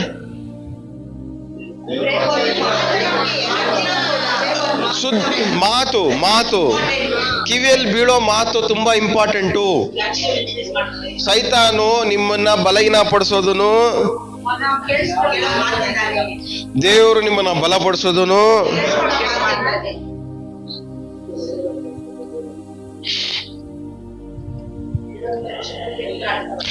ರೋಮಪುರ 10ನೇ ಅಧ್ಯಾಯ 17ನೇ ವಾಕ್ಯ.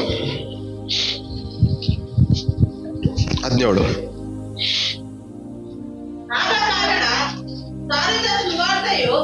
ನಂಬಿಕೆಗೆ ಆಧಾರ, ಆ ವಾರ್ತೆಗೆ ಕ್ರಿಸ್ತನ ವಾಕ್ಯವೇ ಆಧಾರ. ಆದರೂ ಅವರ ಕಿವಿಗೆ ಬೀಳಲಿಲ್ಲವೇನೋ ಎಂದು ಕೇಳುತ್ತೇನೆ. ಇದ್ದದ್ದು ನಿಶ್ಚಯ. ಎಷ್ಟು ಜನಕ್ಕೆ ಅರ್ಥ ಆಯ್ತು? 16ನೇ ವಾಕ್ಯದಿಂದ ಓದ್ಮ. ಈ ವಿಷಯದಲ್ಲಿ ಯೆಶಾಯನು ಕರ್ತನೇ, ನಾವು ಸಾರಿದ ಸುವಾರ್ತೆಯನ್ನು ಯಾರು ನಂಬಿದರು ಎಂದು ನುಡಿಯುತ್ತಾನೆ. ಆದ ಕಾರಣ ಸಾರಿದ ವಾರ್ತೆಯು ನಂಬಿಕೆಗೆ ಆಧಾರ, ಆ ವಾರ್ತೆಗೆ ಕ್ರಿಸ್ತನ ವಾಕ್ಯವೇ ಆಧಾರ. ಆದರೂ ಅವರ ಕಿವಿಗೆ ಬೀಳಲಿಲ್ಲವೇನೋ ಎಂದು ಹೇಳುತ್ತೇನೆ. ಸಾಕು. ಇದ್ದದ್ದು ನಿಶ್ಚಯ. ವಾಕ್ಯ ಕಿವಿಗೆ ಬಿದ್ರೆ ನಂಬಿಕೆ ಉಂಟಾಗತ್ತೆ. ಆದ್ರೆ ಡೌಟ್ ಏನಂದ್ರೆ ಇವ್ರ ಕಿವಿಗೆ ಬಿದ್ದಿಲ್ವಾ? ಬೀಳ್ಲಿಲ್ವೇನೋ? ಬಟ್ ನನ್ನ ಪ್ರಕಾರ ಬಿದ್ದಿದೆ. ಆದ್ರೆ ಇವ್ರ ಕಿವಿಗೆ ಇವ್ರೇನ್ ಮಾಡಿಲ್ಲ, ಬೀಳ್ಸ್ಕೊಂಡಿಲ್ಲ, ರಿಸೀವ್ ಮಾಡ್ಕೊಂಡಿಲ್ಲ. ಅಂದ್ರೆ ಅರ್ಥ ಏನಂದ್ರೆ ಹಿಂಬಾಲಿಸ್ಲಿಲ್ಲ, ಫಾಲೋ ಮಾಡ್ಲಿಲ್ಲ ಅಂತ.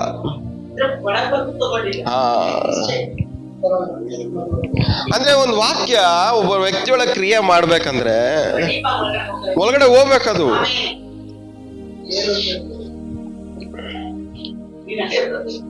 ಎಷ್ಟು ಜನ ಕಾಣಿಸ್ತದೆ? ಈ ವಾಕ್ಯ ಇವೆಲ್ಲ ಕಿವಿಗೆ ಬಿದ್ದಿದ್ದು ನಿಶ್ಚಯ.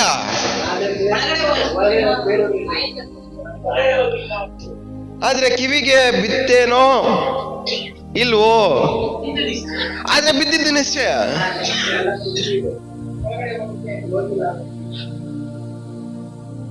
ಈ ಪ್ರಾಬ್ಲಮ್ ಯಾರ್ದು?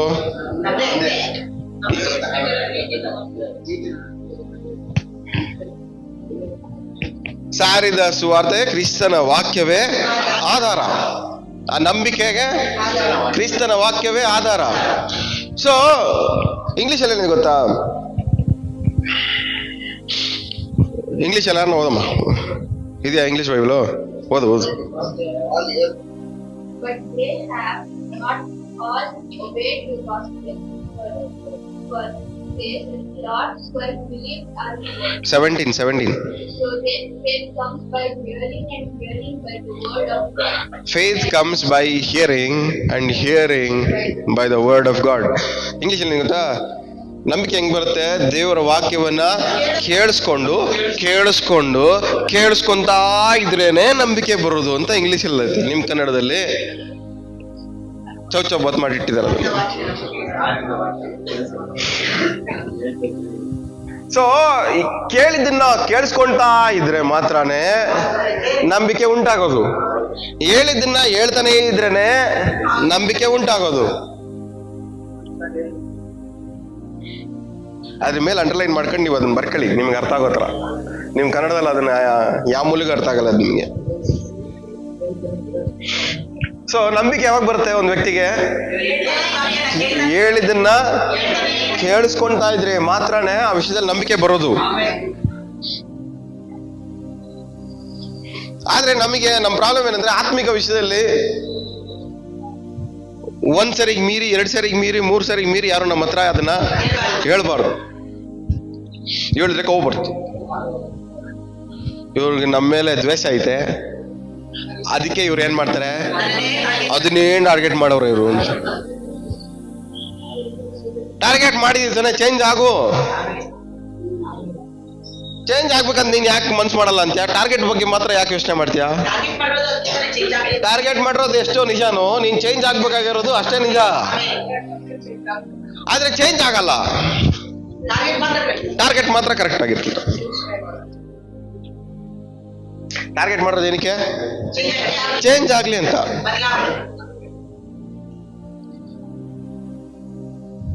ಈ ತರ ಕಂಡೀಷನ್ ಇರೋರಂತ ದೇವ್ರು ಮಾತಾಡಿದ್ರೆ ಏನಂತ ಟಾರ್ಗೆಟ್ ಮಾಡ್ತಾರೆ ದೇವ್ರು ನಿಮ್ಮನ್ನ? ಹೇಳ್ರಿ. ಮಗು, ಕಂದ, ಬಾ, ಬಂಗಾರಿ ಮುದ್ದು ಮಾಡ್ತಾರಾ? ನಿಮ್ ಕಂಡೀಷನ್ ನೋಡಿ ದೇವ್ರು ಮುದ್ದು ಮಾಡೋ ಪರಿಸ್ಥಿತಿಲಿ ಇದೀರಾ ನೀವು?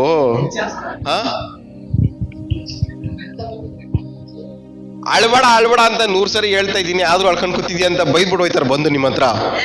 ದೇವ್ರೇ, ಅಯ್ಯೋ ನನ್ ಕಣ್ಣೀರ್ ನೋಡಿಲ್ವಾ ಸ್ವಾಮಿ, ನೀ 100 ಸರಿ ಹೇಳಿದೆ ಇದನ್ನ, ಇದು 101ನೇ ಸರಿ ಹೇಳ್ತಾ ಇದೀಯಾ? ಇವಾಗ ಆತರ 100 ಸರಿ ಅಳೋನ್ ನೋಡ್ಬಿಟ್ಟು ದೇವ್ರು ಬಂದು ಏನಂತ ಮಾತಾಡ್ಬೇಕು ಹೇಳ್ರಿ? ಅಳ್ಬೇಡ ಅಂತ 1 ಸರಿ ಹೇಳಿದೀನಿ, ಅಳ್ಬಾರ್ದು. ನಾನು ಹೇಳಿರೋ ಮಾತು ಮೇಲೆ ನಿನ್ ನಂಬಿಕೆ ಇದ್ರೆ ನೀನ್ ಏನ್ ಮಾಡ್ಬಾರ್ದು, ಅಳ್ಬಾರ್ದು, ಧೈರ್ಯವಾಗಿರ್ಬೇಕು.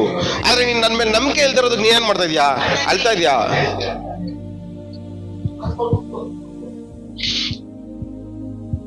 ನನ್ ಯಾರು ಪ್ರೀತಿ ಮಾಡಲ್ಲ. ಇವ್ರನ್ನ ನೋಡಿ ಏನಂತ ಹೇಳ್ಬೇಕು ದೇವ್ರು ಇವಾಗ? ಹೇಳ್ರಿ ಓಲಿ. ಇವಾಗ ಇಂಥವ್ರು ದೇವ್ರ ಸ್ವರ ಕೇಳಿಸ್ಕೊಂಡ್ರೆ ಯಾವ ತರ ಕೇಳಿಸ್ಕೋಬಹುದು ಹೇಳ್ರಿ? ದೇವ್ರು ಏನಂತ ಮಾತಾಡ್ಬೋದು ಹೇಳ್ರಿ? ನಾನು ಇದೆಲ್ಲ ಎಕ್ಸ್ಪೀರಿಯನ್ಸ್ ಮಾಡಿದ್ದೀನಿ, ಅದಕ್ಕೆ ಹೇಳ್ತಾ ಇದ್ದೀನಿ. ನಾ ಎಕ್ಸ್ಪೆಕ್ಟ್ ಮಾಡೋದು ಒಂದು, ದೇವ್ರು ಮಾತಾಡೋದು ಇನ್ನೊಂದು. ಇದೇ ರಿಯಾಲಿಟಿ. ನಾವು ಒಂಟಿಯಾಗಿದ್ದೀನಿ, ಯಾರು ಪ್ರೀತಿ ಮಾಡಲ್ಲ. ನಾವೇನ್ ಎಕ್ಸ್ಪೆಕ್ಟ್ ಮಾಡ್ತೀವಿ? ದೇವ್ರು ಬಂದ್ಬಿಟ್ಟು, ಓ ಮಗನೇ ನಾನು ನಿನ್ ಜೊತೆಗಿದ್ದೀನಿ, ಧೈರ್ಯವಾಗಿರು, ಸಂಗಡ ಇದ್ದೀನಿ, ಈ ತರ ಅನ್ಕೊಂತೀವಿ. ಹಂಗಲ್ಲ ಮಾತಾಡೋದು.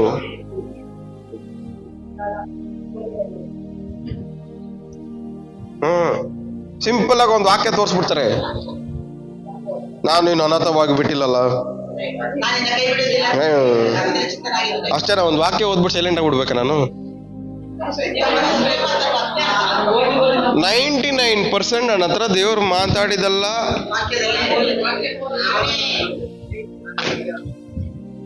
ನಾನ್ ಏನೋ ಅನ್ಕೊಂಡು ಹೆಂಗೆಂಗೋ ಆಧರಣೆ ಮಾಡ್ತಾರಲ್ಲ ಅನ್ಕೊಂಡ್ರೆ 1 ಲೈನ್ ಓದ್ಬಿಟ್ಟು ಇಷ್ಟೇನಾ ಅಂತ ಎಷ್ಟೋ ಸರಿ ಅನ್ಕೊಂಡಿದ್ದೀನಿ ನಾನು. ಏನೆಲ್ಲ ಎಕ್ಸ್ಪೆಕ್ಟ್ ಮಾಡ್ಕೊಂಡೆ, ಆದ್ರೆ ಕೊನೆಗೆ ಏನಾಯ್ತು? ಒಂದೇ ಮಾತಲ್ಲಿ ಆಗೋಯ್ತಲ್ಲ ಕತೆ.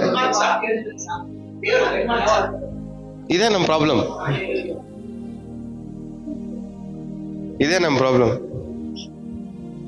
ಇದನ್ನ ಮೀರಿ ನಮ್ಗೇನ್ ಗೊತ್ತಾ? ಬೈಬಲ್ ಬೇಡ ನಮ್ಗೆ, ಅದಕ್ಕೆ ಮೇಲೆ ಬೇಕು ನಮ್ಗೆ. ನಮ್ ತಲೆಯಲ್ಲಿ ಬೇಕು, ನಮ್ ಕಿವಿಯಲ್ಲಿ ಬೇಕು, ನಮ್ ಬಾಯಲ್ಲಿ ಬೇಕು, ಬಾಡಿಯಲ್ಲಿ ಬೇಕು.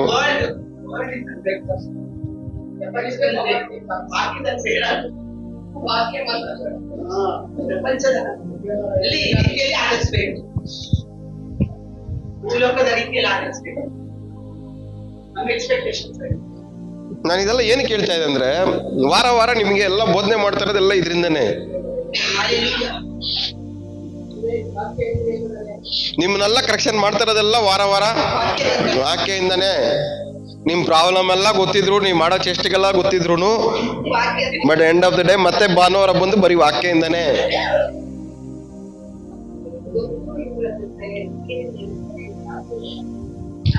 ಯಾಕಂದ್ರೆ ಎಂಡ್ ಆಫ್ ದ ಡೇ ನಮಗ್ ಬೇಕಾಗಿರೋದಲ್ಲ ನಿನ್ನ ವಾಕ್ಯವೇ ಸತ್ಯ, ವಾಕ್ಯವೇ ಜೀವ, ವಾಕ್ಯವೇ ಮಾರ್ಗ.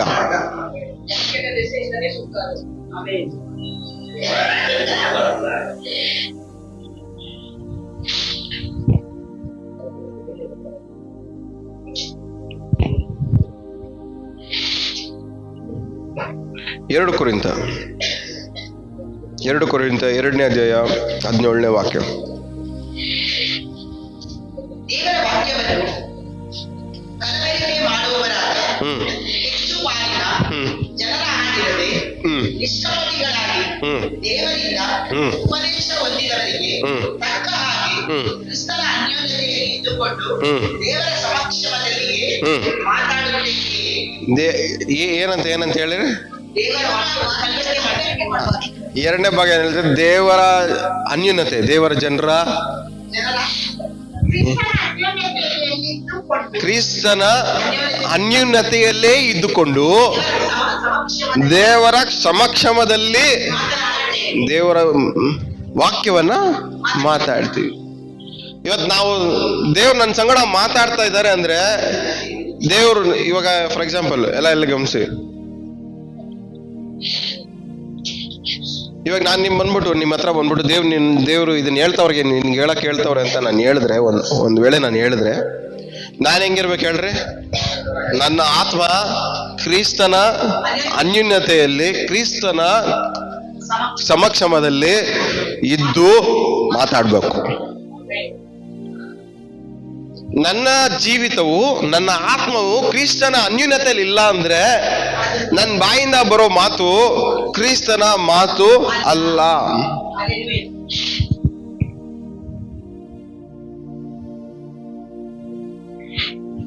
ಸೊ ಕ್ರಿಸ್ತನ ಅನ್ಯೋನ್ಯತೆಯಲ್ಲಿ ಇದ್ದುಕೊಂಡು ಆತನ ಸಮಕ್ಷಮ ಅಂದ್ರೆ ಅವರ ಒಂದು ವಿಟ್ನೆಸ್ ಅಲ್ಲಿ ನಾ ಮಾತಾಡೋ ಮಾತಿಗೆ ಅವರೇ ಸಾಕ್ಷಿ ಅನ್ನೋ ತರ ನಾನು ನಿಂತ್ಕೊಂಡು ಅವ್ರನ್ನ ಸಾಕ್ಷಿಯಾಗಿ ಇಟ್ಕೊಂಡು ನಾನೇನ್ ಮಾಡ್ಬೇಕು? ಮಾತಾಡ್ಬೇಕು. ಅವರ ಅನ್ಯೂನ್ಯತೆಯಲ್ಲಿ ಅವ್ರನ್ನ ಸಾಕ್ಷಿಯಾಗಿ ಇಟ್ಕೊಂಡು ಮಾತಾಡ್ಬೇಕು. ಆದ್ರೆ ನಮ್ಮ ಪ್ರಾಬ್ಲಮ್ ಏನು? ಅವ್ರ ಮಾತನ್ನ ಮೀರಿ ನಡಿತೀವಿ. ಅವರ ಅನ್ಯೂನ್ಯತೆಯಲ್ಲಿ ಇರೋದನ್ನ ಅವ್ರ ಅನ್ಯೋನ್ಯತೆಯಲ್ಲಿ ಇರ್ತೀವಿ, ಅವ್ರ ಆಬ್ಸೆನ್ಸ್ ಅಲ್ಲಿ ಮಾತಾಡ್ತೀವಿ. ಅವ್ರ ಅನ್ಯೂನ್ಯತೆಯಲ್ಲಿ ಇರ್ತೀವ ಇಲ್ಲ ಅನ್ನೋ ಡೌಟೇ ನಮ್ಗೆ.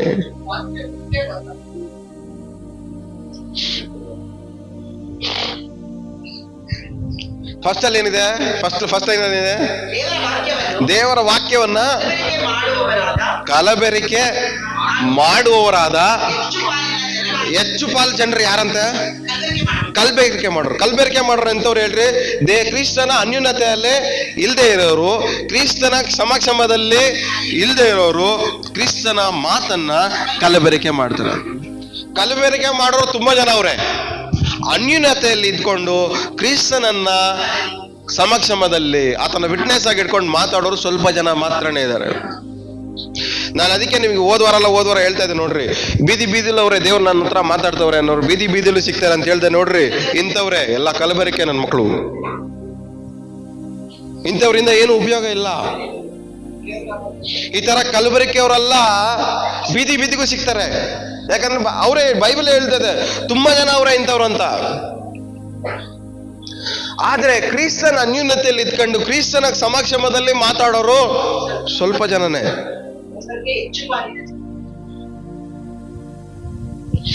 ಅದಕ್ಕೆ ಯಾರಾದ್ರೂ ಬಂದು ನಿಮ್ಮ ಹತ್ರ ಬಂದು ದೇವ್ರು ಮಾತಾಡಿದ್ರು ಅಂತ ಹೇಳಿದ್ರೆ ಫಸ್ಟ್ ತಿಳ್ಕೊಳ್ಳಿ, ಇವ್ರು ದೇವ್ರ ಮಾತು ಮೀರ್ ನಡೀತವ್ರ?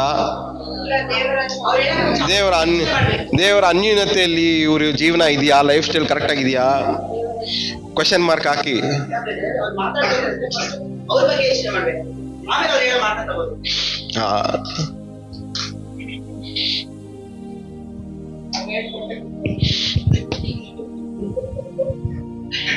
ಎಷ್ಟು ಜನಕ್ಕೆ ತಲೆಗೆ ಹೋಗ್ತಾ ಇದೆ? ಅರ್ಥ ಆಗ್ತಾ ಇದೆಯಾ? ದೇವ್ರ ಸ್ವರ ಕೇಳಿಸ್ಕೋಬೇಕಂತ ಎಲ್ಲರಿಗೂ ಇಷ್ಟನೇ. ಆದ್ರೆ ದೇವ್ರ ನಿಯಮದ ಪ್ರಕಾರ ಬದುಕ್ಬೇಕನ್ನೋದು ಎಲ್ಲರಿಗೂ ಇಷ್ಟ ಇಲ್ಲ.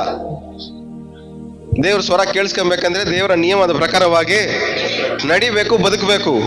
ದೇವರ ನಿಯಮದ ಪ್ರಕಾರವಾಗಿ ಬದುಕಿದ್ರೆ ಮಾತ್ರನೇ ದೇವರ ಸ್ವರವನ್ನ ಕೇಳಿಸ್ಕೊಳ್ಳುವಂತ ಅರ್ಹತೆಯನ್ನ, ಯೋಗ್ಯತೆಯನ್ನ ಪಡ್ಕೊಂತೀವಿ ನಾವು.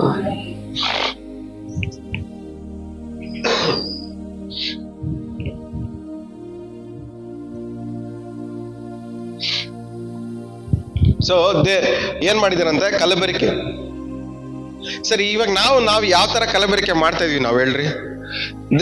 ಒಂದು ಅರ್ಥ ಮಾಡ್ಕೊಳ್ಳಿ, ದೇವರ ಮಾತನ್ನ ಮೀರಿ ನಡೆಯುವ ಪ್ರತಿಯೊಂದು ವಿಶ್ವಾಸಿ ಮಾತಾಡುವಂತ ಪ್ರತಿಯೊಂದು ಮಾತನ್ನು ಕಲಬೆರಕೆನೆ. ಎಷ್ಟು ಜನಕ್ಕೆ ತಲೆಗೆ ಅರ್ಥ ಆಯ್ತು ನಾನು ಹೇಳಿದ್ದು? ಏನ್ ಹೇಳ್ರಿ, ನಾನು ಏನ್ ಹೇಳ್ದೆ ಹೇಳ್ರಿ? ದೇವರ ಮಾತನ್ನು ಸೊ ದೇವರ ಮಾತನ್ನ ಮೀರಿ ನಡೆಯುವಂತ ಪ್ರತಿಯೊಂದು ವಿಶ್ವಾಸಿಯ ಮಾತುನು ಕಲಬೆರಕೆನೆ. ಇದೇ ಸತ್ಯ. ಈ ಕಲಬೆರಕೆಯ ಮಾತನ್ನ ಮಾತಾಡೋ ವಿಶ್ವಾಸಿಯ ಮಾತನ್ನ ನಾವು ಕೇಳಿದ್ರೆ ನಾವು ಉದ್ಧಾರ ಆಯ್ತೀವ? ಕಲ್ಲು ಬೆರಕೆ ಆಗು. ಕೇಳ್ರಿ, ಪಕ್ಕದಲ್ಲಿರೋರಿಗೆ ಮುಖ ನೋಡ್ಕೊಂಡು ಕೇಳ್ರಿ.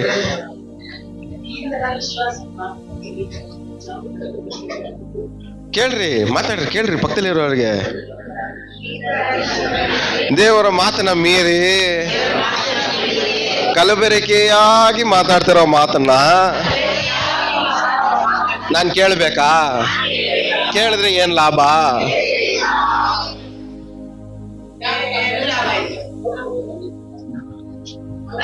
ನಾವು ಹಂಗೆ try ಮಾಡ್ತೀವಿ.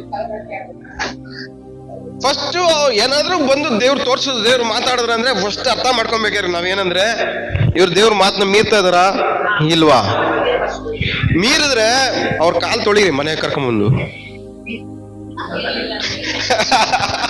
ಕೇಳಿಸ್ಕೊಂತ ಇದ್ದೀರಾ ಕರೆಕ್ಟಾಗಿ?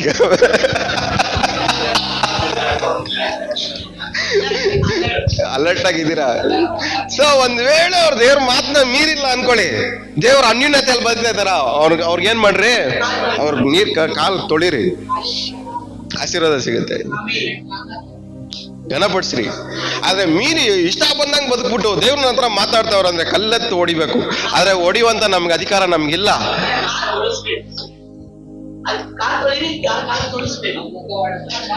ಅಂತವ್ರ ಕಾಲು ಪಾದ ನಮ್ಮ ಮನೆಯೊಳಗಡೆ ಬೀಳ್ಬಾರ್ದು.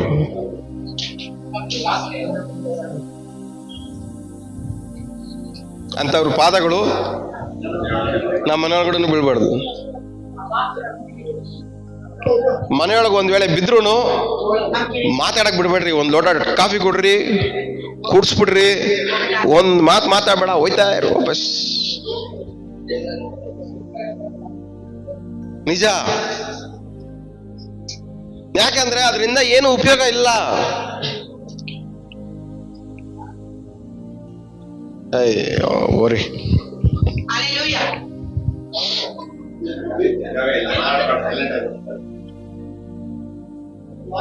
ದೇವ್ರ ಮಾತನ್ನ ಮೀರ್ತಾವ್ರೆ ಅಂತ ಗೊತ್ತಾದ ಮೇಲೂ ನಿಮ್ ಮನೆ ಕರ್ಕೊಂಬಂದು ಕುಣಿಸ್ಕೊಂಡು ಕತೆ ಮಾತಾಡೋದ್ರಿಂದ, ನಾನು ಹೇಳ್ದೆ ನೋಡ್ರಿ, ನಾವು ಒಂದು ವಾಕ್ಯ ಓದ್ತೀವಿ, ಏನದು? ಅತಿಕ್ರಮ, ಅಕ್ರಮ. ಅಕ್ರಮ ಅಂದ್ರೆ ಏನ್ ಹೇಳ್ರಿ? ಇದೆ, ದೇವ್ರ ಮಾತನ್ನ ಮೀರೋದು ಅಕ್ರಮ. ಮೀರೋರ್ ಜೊತೆ ಸವಾಸ ಮಾಡೋದನ್ನು ಅಕ್ರಮನೇ. ಕೋರ್ಟಲ್ಲಿ ಬಂದ್ಬಿಟ್ಟು ನಾನ್ ಕಳ್ಳಲ್ಲ ಸ್ವಾಮಿ, ಅವ್ನ್ ನಮ್ಮ ಮನೆಗೆ ಬಂದ ಅಷ್ಟೇ. ಕಳ್ತನ ಮಾಡಿದ್ಮೇಲೆ ಸೀದಾ ನಿಮ್ ಮನೆಗೆ ತಾನೆ ಬಂದ.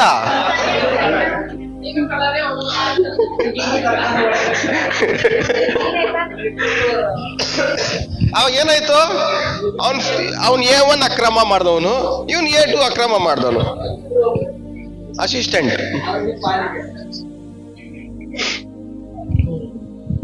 ಅದಕ್ಕೆ ಕತೆ ಮಾತಾಡೋರ ಜೊತೆಲಿ ಕರೆಕ್ಟ್ ಆಗಿರ್ಬೇಕು. ನಾವು ಕರೆಕ್ಟ್ ಆಗಿರ್ಬೇಕಂದ್ರೆ ಅರ್ಥ ಏನು? ನಮ್ ಕಿವಿ ಕರೆಕ್ಟ್ ಆಗಿರ್ಬೇಕು, ನಮ್ಮ ಮೈಂಡ್ ಕರೆಕ್ಟ್ ಆಗಿರ್ಬೇಕು, ನಮ್ಮ ಮಾತುಗಳು ಕರೆಕ್ಟ್ ಆಗಿರ್ಬೇಕು. ಯಾಕಂದ್ರೆ ಅವ್ರು ಮಾತಾಡೋ ಮಾತು ಎಲ್ಲಾನು ಕಲಬೆರಕೆ ಮಾತು ಮಾತ್ರನೇ.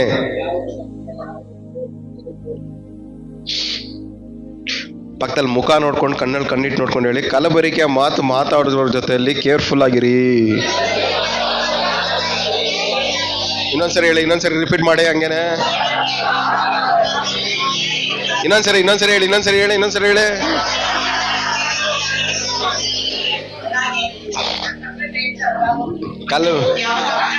ಕಲಬೆರಕೆಯ ಮಾತು ಮಾತಾಡೋರ ಜೊತೆ ನಾವೇನಾಗಿರ್ಬೇಕು ಹೇಳ್ರಿ? ಕೇರ್ಫುಲ್ ಆಗಿರ್ಬೇಕು, ಹುಷಾರಾಗಿರ್ಬೇಕು.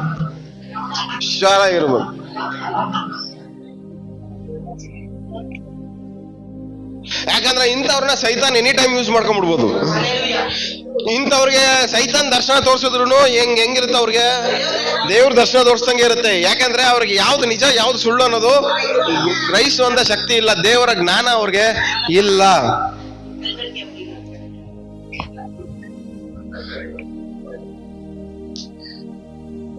ಪಕ್ಕದಲ್ಲಿ ಮುಖ ನೋಡ್ಕೊಂಡು ಹೇಳಿ, ಮುಖ ನೋಡ್ಕೊಂಡು ಹೇಳಿ. ನಮ್ಮಲ್ಲೂ ಈ ಕಲಬೆರಕೆಯವರು ಸ್ವಲ್ಪ ಜನ ಅವರೇ, ಹುಷಾರಾಗಿರಿ.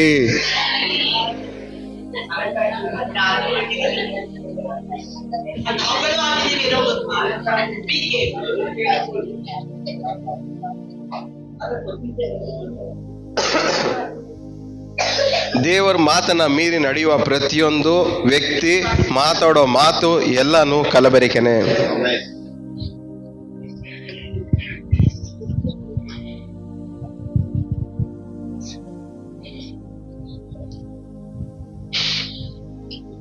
ಎಫೆಸ ಬರೆದ ಪುಸ್ತಕ 5ನೇ ಅಧ್ಯಾಯ 6ನೇ ವಾಕ್ಯ. ಗುರಿಯಿಲ್ಲದ ಮಾತುಗಳನ್ನು ಆಡುವವರಿಗೆ ಕಿವಿಗೊಟ್ಟು ಮೋಸ ಹೋಗಬೇಡಿರಿ. ಅಂತ ಕೃತ್ಯಗಳ ನಿಮಿತ್ತದಿಂದ ದೇವರ ಕೋಪವು ಆತನಿಗೆ ಅವಿಧೇಯರಾಗುವವರ ಮೇಲೆ ಬರುತ್ತದೆ. ಸಾಕು. ಯಾರಿಗೆ ಬರ್ತಾವಂತೆ? ಎಲ್ಲ ಬೈಬಲ್ ಇದೆಯಾ? ಏನ್ ಹೇಳ್ರಿ? ಅವಿಧೇಯರಾಗುವವ್ರಿಗೆ ಏನ್ ಬರ್ತಂತೆ? ದೇವರ ಕೋಪ. ದೇವರ ಕೋಪ ಅವಿಧೇಯರಾಗೋರ್ಗೆ. ಯಾರು ಅವಿಧೇಯರಾಗ್ತಾರೆ ಹೇಳ್ರಿ? ಉರುಳಿಲ್ಲದ ಮಾತುಗಳನ್ನ ಕೇಳಿಸ್ಕೊಳ್ಳೋರು, ಆಡೋರ್ ಮಾತನ್ನ ಕೇಳಿಸ್ಕೊಳ್ಳೋರು ಏನಂತೆ? ಅವಿಧೇಯರು. ಇನ್ನೊಂದ್ಸರಿ ಓದಿ ಎಲ್ಲಾರು ಅದನ್ನ.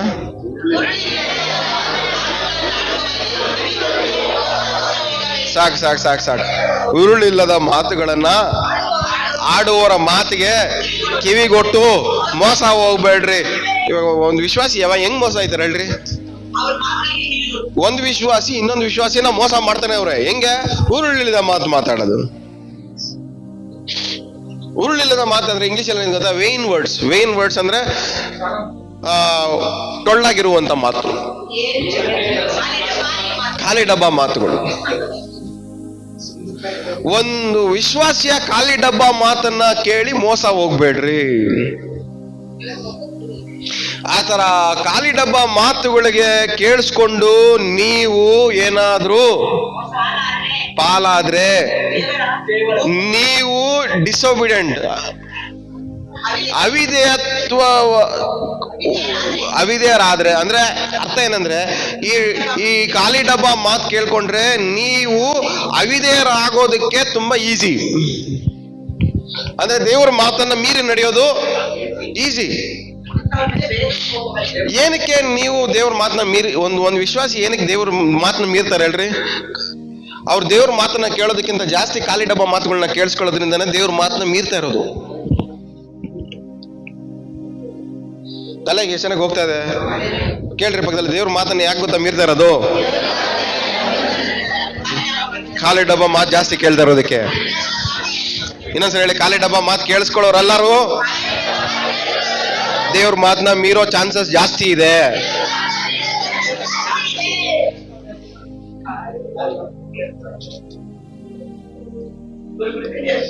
ಇವಾಗ ನೆಕ್ಸ್ಟ್ ಏನು? ಖಾಲಿ ಡಬ್ಬಾ ಮಾತನ್ನ ಮಾತಾಡೋರ್ನ ನಾವೇನ್ ಮಾಡ್ಬೇಕು? ದೂರ ಇಡಬೇಕು. ಯಾಕಂದ್ರೆ ಇಂಥವ್ರೆ ನಮ್ಮನ್ನ ದೇವ್ರ ಮಾತನ್ನ ಮೀರಂಗ್ ಮಾಡೋದು. ಸುಮ್ನೆ ಇರ್ತೀವಿ, ಏನೋ ಒಂದ್ ಮಾತಾಡಿ ಮುಳ್ಳ ಬಿಟ್ಬಿಡ್ತಾರೆ ಇವ್ರು. ಅದ್ ವಿಶ್ವಾಸಿ ಆಗ್ಲಿ ನಾನಾಗ್ಲಿ ನೋ ಖಾಲಿ ಡಬ್ಬಾ. ಯಾರಾದ್ರೂ ಆಗ್ಲಿ, ನಿಮ್ ಪಾಸ್ಟ್ರಮ್ಮ ಆದ್ರೂ ಆಗ್ಲಿ.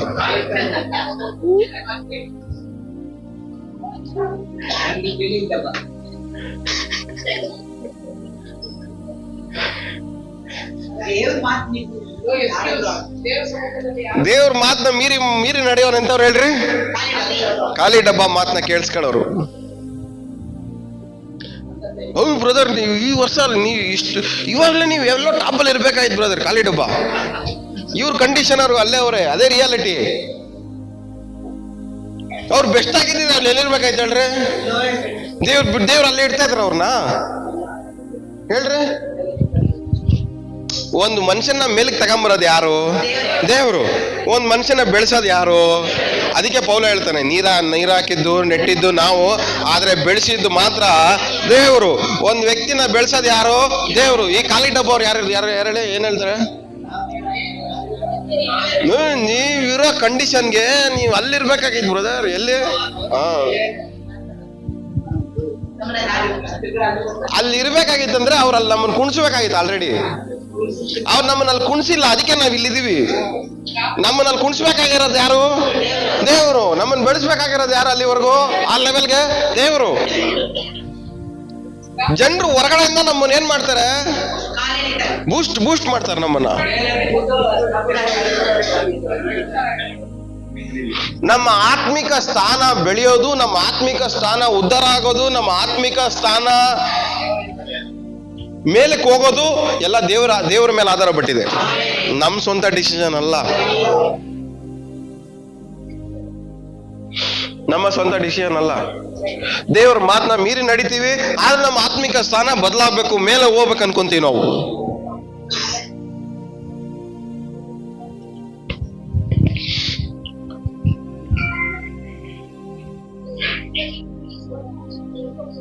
₹500 ಇಲ್ಲ, ಆಫರಿಂಗ್ ಹಾಕ್ಬಿಡ್ರಿ.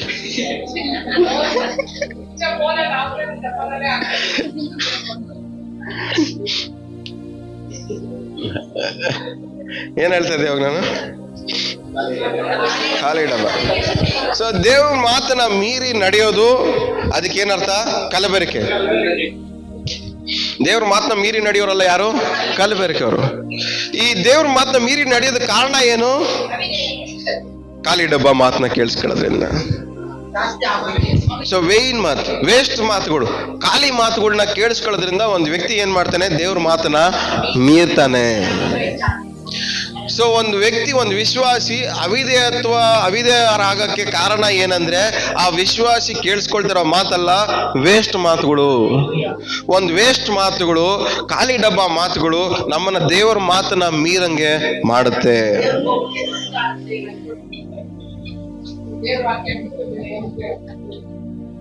ಇಬ್ಬರು ಸೇರ್ಕೊಂಡಾಗ ದೇವ್ರು ಬರ್ತೀನಿ ಅಂತ ಹೇಳ್ತಾರೆ. ದೇವ್ರು ಬಂದಾಗ ನೀವು ಖಾಲಿ ಡಬ್ಬ ಮಾತುಗಳು ಮಾತಾಡ್ತಾ ಇದ್ರೆ ದೇವ್ರು ಬಂದು ಏನ್ ಮಾಡ್ಬೇಕು?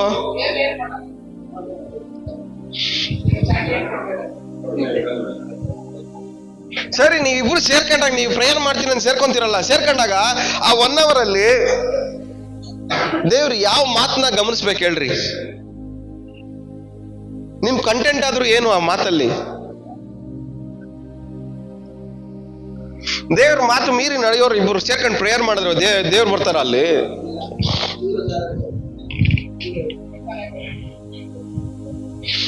ಸೊ ದೇವ್ರ ಮಾತನ್ನ ಮೀರೋ ಕಾರಣ ಏನ್ ಹೇಳ್ರಿ? ಖಾಲಿ ಮಾತು ಕೇಳಿಸ್ಕೊಳ್ಳೋದು. ಸೊ ಖಾಲಿ ಮಾತು ಕೇಳಿಸ್ಕೊಳ್ಳೋದು ದೇವ್ರ ಮಾತನ್ನ ಮೀರೋದಕ್ಕೆ ಚಾನ್ಸು. ಇದನ್ನ ಅರ್ಥ ಮಾಡ್ಕೊಳ್ಳಿ. ಒಂದು ವಿಶ್ವಾಸಿ ದೇವ್ರ ಮಾತು ಮೀರೋದಕ್ಕೆ ಕಾರಣನೇ ಖಾಲಿ ಮಾತು. ಇದನ್ನ ಕೇಳಿಸ್ಕೊಳ್ಳೋದ್ರಿಂದ ನಾವು ಏನ್ ಮಾಡ್ತೀವಿ? ಆ ಖಾಲಿ ಮಾತಿಗೆ ಇನ್ಫ್ಲೂಯೆನ್ಸ್ ಆಗಿ ದೇವ್ರ ಮಾತನ್ನ ಮೀರ್ತಾ ಇರ್ತೀವಿ. ಸುಮ್ನೆ ನಮ್ಮನ್ನ ಹೊಗಳ್ತಾರೆ, ಸುಮ್ನೆ ನಮ್ಮನ್ನ ತಗೊಂಡೋಗಿ ಮೇಲ್ ಕುಣಿಸ್ತಾರೆ. ಇಂಥ ಹೊಗಳಿಕೆಗೆ, ಇಂಥ ಮೇಲ್ ಕುಣಿಸೋದಕ್ಕೆಲ್ಲ ನಾವು ಕಿವಿ ಕೊಟ್ಬಿಟ್ರೆ ನಾವು ಖಾಲಿ ಆಗೋಯ್ತೀವಿ. ಯಾಕಂದ್ರೆ ನಮ್ಮನ್ನ ಮೇಲ್ ಕುಣಿಸೋದು ದೇವ್ರೆ, ನಮ್ಮನ್ನ ಉದ್ಧಾರ ಮಾಡೋದು ದೇವ್ರೆ, ನಮ್ಮನ್ನ ಮೇಲ್ ಕರ್ಕೊಂಡು ಹೋಗೋದು ನಮ್ಮನ್ನ ದೇವ್ರೆ. ಹಲ್ಲೆಲೂಯಾ. ನಮ್ಮ ಸ್ಥಾನವನ್ನ ಬದಲಾಯಿಸೋದು ದೇವರೇ. ದೀನನನ್ನ, ದಿಕ್ಕಿಲ್ಲದವನನ್ನ ತಿಪ್ಪೆಯಿಂದ ಮೇಲೆ ಎತ್ತಿ ಸಿಂಹಾಸನದಲ್ಲಿ ಕುಣಿಸುವಾತನು ಆತನೇ. ಯಾಕಂದ್ರೆ ನಮ್ಮ ಒಂದು ಆತ್ಮಿಕ ಸ್ಥಾನವನ್ನ, ಪರಿಸ್ಥಿತಿಯನ್ನ ಕೆಳಗಡೆಯಿಂದ ಮೇಲ್ ಕುಣಿಸಕ್ಕೆ ಕೆಪಾಸಿಟಿ ಇರೋ ದೇವ್ರಿಗೆ ಮಾತ್ರನೇ. ಇವತ್ತು ಇಲ್ಲಿದ್ದೀವಿ, ಯಾರೋ ಒಂದು ಹೊರಗಡೆಯಿಂದ ನಮ್ಗೆ ಹೇಳ್ಬಿಟ್ಟು ನೀವ್ ಹಿಂಗಿರ್ಬೇಕಾಗಿ ಸಾಕು, ಓಕೆ, ನನ್ನ ಕಂಡೀಷನ್ ನನ್ಗೆ ಗೊತ್ತು, ನಾನು ಈ ಪರಿಸ್ಥಿತಿಗೆ ನಾನು ಇಲ್ಲಿದ್ದೀನಿ, ನಾಳೆ ಒಂದ್ ದಿವಸ ನಂಗಾಗತ್ತೆ, ತಗೊಂಡಾಗ ಕುಣಿಸ್ತಾರೆ. ಇವಾಗ ಈ ಸ್ಥಾನಕ್ಕೆ ನಾನೇನ್ ಮಾಡ್ಬೇಕು? ನಂಬಿಗಸ್ತನಾಗಿರ್ಬೇಕು. ನೀನ್ ಹೇಳೋ ಒಂದ್ ಸ್ಟೋರಿನ ನಾನ್ ಇಮ್ಯಾಜಿನೇಷನ್ ಮಾಡ್ಕೊಂಡು ಈ ಸ್ಥಾನವನ್ನ, ನಮ್ ಪ್ರಾಬ್ಲಮ್ ಇದೆ, ಯಾರೋ ಹೇಳೋ ಮಾತುಗಳಿಗೆ ಒಂದು ಇಮ್ಯಾಜಿನೇಷನ್ ಮಾಡ್ಕೊಂಡು ಈ ಕೆಲ್ಸನೂ ಮಾಡಲ್ಲ, ಆ ಕೆಲ್ಸನೂ ಸಿಕ್ಕಲ್ಲ. ಇದೇ ನಮ್ ಪ್ರಾಬ್ಲಮ್. ಹೊಗಳ್ಬಿಡ್ತಾರೆ ಬಂದ್ಬಿಟ್ಟು ನಮ್ನ, ನೀನ್ ಎಲ್ಲೋ ಇರ್ಬೇಕಾಗಿತ್ತಪ್ಪ ಸಿಸ್ಟರ್. ಅವರು ಎಲ್ಲೋ ಇರ್ಬೇಕಾಗಿದೆ ಅನ್ನೋದನ್ನೇ ಯೋಚನೆ ಮಾಡ್ಕೊಂಡು ಇರೋ ಜಾಗನ ಮರ್ತಾ ಇದ್ದಾರೆ.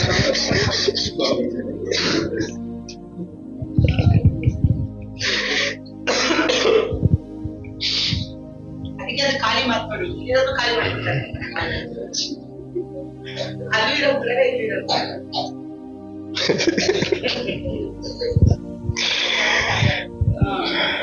ಅದಕ್ಕೆ ಎಫೆಸ ಬರೆದ ಪುಸ್ತಕ 6ನೇ ಅಧ್ಯಾಯ 17ನೇ ವಾಕ್ಯ ಹೇಳದ್ ನೋಡ್ರಿ. ರಕ್ಷಣೆ ಎಂಬ ಶಿರಸ್ತ್ರಾಣವನ್ನು ಹಾ ಇಟ್ಟುಕೊಂಡು ಸರ್, ತಲೆಗೆ ಏನ್ ಹಾಕೋಬೇಕಂತ ಹೇಳ್ರಿ? ಅದಕ್ಕೆ ಪ್ರೊಟೆಕ್ಷನ್. ಯಾಕೆ ಈ ಖಾಲಿ ಡಬ್ಬ ಮಾತು ಯಾವ್ದು ತಲೆಗಳ ಹೋಗ್ಬಾರ್ದು ಅಂತ. ಅದಕ್ಕೆ ಹೆಲ್ಮೆಟ್ ಹಾಕೊಂಡು ಅದಕ್ಕೆ ಸಾಲ್ವೇಶನ್, ರಕ್ಷಣೆ. ಯಾವ್ದನ್ನ ರಕ್ಷಣೆ ಮಾಡ್ಕೊಬೇಕು ಹೇಳ್ರಿ ನಾವು? ಈ ಖಾಲಿ ಡಬ್ಬ ಮಾತುಗಳಿಂದ ನಮ್ಮನ್ನ ನಾವು ರಕ್ಷಣೆ ಮಾಡ್ಕೊಬೇಕು. ಅವ್ರ ಮಾತಿಗೆ ಪ್ರೊಟೆಕ್ಷನ್. ಈ ಕರಪ್ಟ್ ಮಾತುಗಳು, ಈ ಕಲಬೆರಕೆ ಮಾತುಗಳಿಂದ ನಮ್ಮನ್ನ ಏನ್ ಮಾಡ್ಬೇಕು? ನಮ್ಮ ತಲೆನ ಪ್ರೊಟೆಕ್ಟ್ ಮಾಡ್ಕೊಬೇಕು. ಆಮೇಲೆ ನೀವು ತಲೆಯನ್ನ, ನಿಮ್ ಕಿವಿಯನ್ನ, ನಿಮ್ ಆಲೋಚನೆಗಳನ್ನ ಏನ್ ಮಾಡ್ಬೇಕು? ನೀವು ರಕ್ಷಣೆ ಮಾಡ್ಕೊಬೇಕು. ರಕ್ಷಣೆ ಮಾಡ್ಕೊಂಡಿಲ್ಲ ಅಂದ್ರೆ ಏನಾಗುತ್ತೆ ಹೇಳ್ರಿ? ಏಟ್ ಬೀಳುತ್ತೆ. ಏಟ್ ಬಿದ್ದಾಗ ನೀವೇನ್ ಮಾಡ್ತೀರಾ? ದೇವ್ರ ಮಾತನ್ನ ಮೀರ್ತೀರಾ. ಎಷ್ಟ್ ಜನ ತಲೆನ ಕಾಪಾಡ್ಕೊಂತ ಇದ್ದೀರಾ ಹೇಳ್ರಿ? ನಮ್ ತಲೆಯಲ್ಲಿ ಏನೇನಿದೆ? ನಮ್ ತಲೆಯಲ್ಲಿ ಏನೇನಿದೆ ಹೇಳ್ರಿ? ನಮ್ ತಲೆಯಲ್ಲಿ ಕಣ್ಣು, ಬಾಯಿ, ಇವೆಲ್ಲ ಏನಾಗಿರ್ಬೇಕು ಹೇಳ್ರಿ? ಫುಲ್ ಕವರ್ ಆಗಿರ್ಬೇಕು.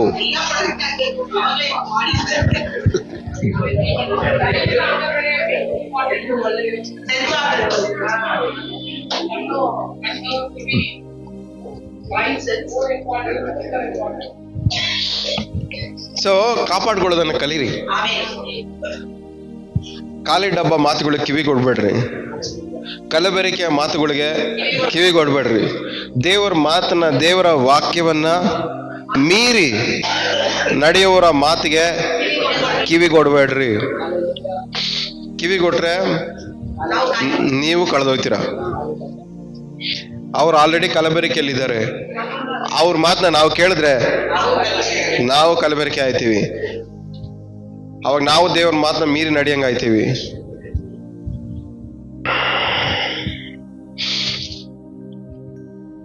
ಮೂರನೇ ಅಧ್ಯಾಯ ಕೊಲೋಸಿ ಬರೆದ ಪುಸ್ತಕ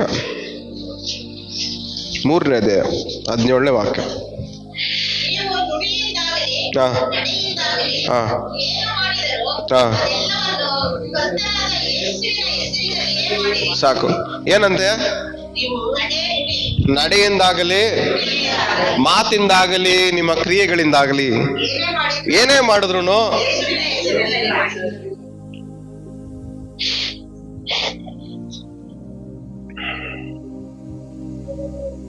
ನಿಮ್ಮ ಮಾತಿಂದಾಗ್ಲಿ, ನಿಮ್ಮ ಕ್ರಿಯೆಯಿಂದಾಗ್ಲಿ ಏನೇ ಮಾಡಿದ್ರು ಯೇಸುವಿನ ಹೆಸರಲ್ಲಿ ಮಾಡ್ಬೇಕು. ಆದ್ರೆ ನಿಮ್ ಮಾತಲ್ಲಿ ಏನ್ ಕಂಟೆಂಟ್ ಇರ್ಬೇಕು? ನಿಮ್ ಕ್ರಿಯೆಯಲ್ಲಿ ಏನ್ ಕಂಟೆಂಟ್ ಇರ್ಬೇಕು? ಸ್ವಾಮಿಯ ಕಂಟೆಂಟ್ ಮಾತ್ರ ಇರ್ಬೇಕು. ಅಂದ್ರೆ ಇನ್ನೊಂದು ಅರ್ಥ ಹೇಳ್ಬೇಕಂದ್ರೆ, ನಿಮ್ಮ ಮಾತಿಂದಾಗ್ಲಿ, ನಿಮ್ಮ ಕ್ರಿಯೆಯಿಂದಾಗ್ಲಿ ದೇವರನ್ನ ಮೀರಿ ಏನು ಮಾಡಬಾರ್ದು. ನಿಮ್ಮ ನುಡಿಯಿಂದ ಸ್ವಾಮಿಯನ್ನ ಮೀರಿ ಏನು ಮಾತಾಡಬಾರ್ದು. ನಿಮ್ಮ ಕ್ರಿಯೆಯಲ್ಲಿ ಅವನ್ನ ಬಿಟ್ಟು ಏನು ಮಾಡಬಾರ್ದು. ಅಂದ್ರೆ ನಮ್ಮ ಕ್ರಿಯೆಗಳಿಂದಲೂ, ನಮ್ಮ ಮಾತುಗಳಿಂದಲೂ, ನಮ್ಮ ನಡೆಯಿಂದಾಗ್ಲಿ, ನಮ್ಮ ನುಡಿಯಿಂದಾಗ್ಲಿ ಅವ್ರ ಮಾತನ್ನ ಮೀರಿ ಏನು ಮಾಡಬಾರ್ದು, ಮಾತಾಡಬಾರ್ದು.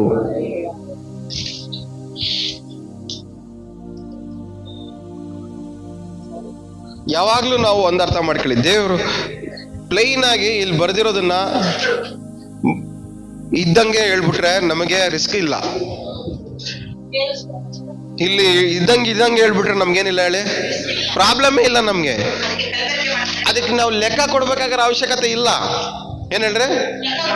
ಇಲ್ಲಿ ಬರ್ದಿರೋದು ಬರ್ದಂಗೆ ಇದ್ದಂಗೆ ನಾವು ಹೇಳ್ಬಿಟ್ರೆ ಹಂಗೇನೆ, ಅದಕ್ಕೆ ನಾವೇನ್ ಮಾಡ್ಬೇಕಾಗಿಲ್ಲ, ಲೆಕ್ಕ ಕೊಡಂಗಿಲ್ಲ. ಇದನ್ನ ಮೀರಿ ನಾವು ಮಾತಾಡೋ ಪ್ರತಿಯೊಂದು ಮಾತುಗೂ ನಾವೇನ್ ಮಾಡ್ಬೇಕು? ಲೆಕ್ಕ ಕೊಡ್ಬೇಕು. ಏನಕ್ಕೆ ಲೆಕ್ಕ ಕೊಡ್ಬೇಕು? ಆ ಮಾತಿಗೆ ಕಲಬೆರಕೆ ಸೇರ್ಸಿದೀವಾ, ಸೇರ್ಸಿಲ್ವಾ, ನಿಯತ್ತಾಗಿ ಹೇಳಿಲ್ವಾ, ದೇವ್ರ ಮಾತನ್ನ ಮೀರಿ ಹೇಳಿದೀವಾ, ಮೀರ್ದಿರ ಹೇಳಿದೀವಾ, ಅದೆಲ್ಲದಕ್ಕೂ ನಾವೇನ್ ಮಾಡ್ಬೇಕು? ಲೆಕ್ಕ ಕೊಡ್ಬೇಕು. ಆದ್ರೆ ಇಲ್ಲಿ ಬರ್ದಿರೋದನ್ನ ಬರ್ದಂಗೆ ಹೇಳ್ಬಿಟ್ರೆ ನಾವು ಲೆಕ್ಕ ಕೊಡ್ಬೇಕಾಗಿರುವಂತ ಅವಶ್ಯಕತೆ ಇಲ್ಲ. ಹೇಳ್ಬಿಟ್ರೆ ಆಯ್ತು, ಇಲ್ಲಿ ಇದೆ, ಇಲ್ಲಿದ್ದಂಗೆ ಹೇಳಿದೀನಿ, ಮುಗೀತು. ಇನ್ಮೇಲೆ ದೇವ್ರು ನೋಡ್ಕೊಂತಾರೆ ಅಷ್ಟೆ.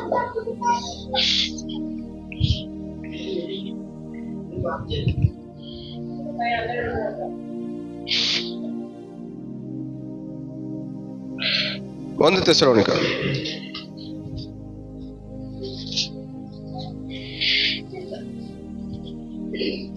2ನೇ ಅಧ್ಯಾಯ 5ನೇ ವಾಕ್ಯ.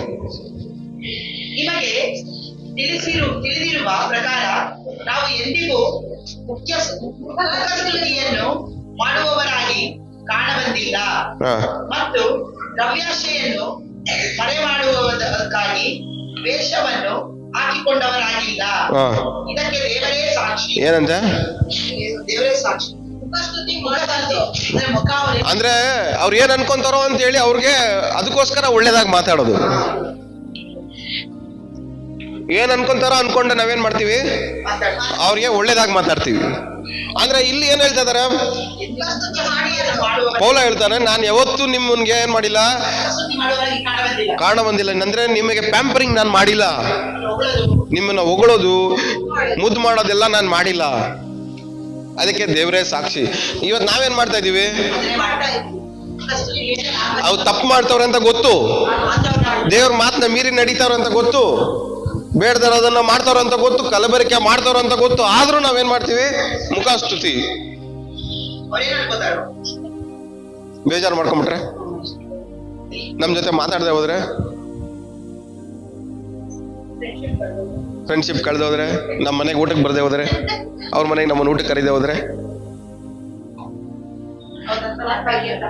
ನನ್ನ ಬಗ್ಗೆ ತಪ್ಪಾಗಿ ತಿಳ್ಕೊಂಡ್ಬಿಟ್ರೆ,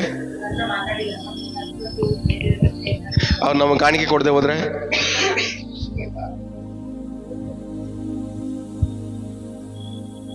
ಅದಕ್ಕೆ ನನ್ನ ಈಕ್ವೇಶನ್ ಅಲ್ಲಿ, ನನಗೂ ನಿಮ್ಗೂ ಇರೋ ಸಂಬಂಧದಲ್ಲೂ ಒಂದು ಈಕ್ವೇಶನ್ ಇದೆ. ಆ ಈಕ್ವೇಶನ್ ಅಲ್ಲಿ ದುಡ್ಡು ಅನ್ನೋದು ಇಲ್ವೇ ಇಲ್ಲ.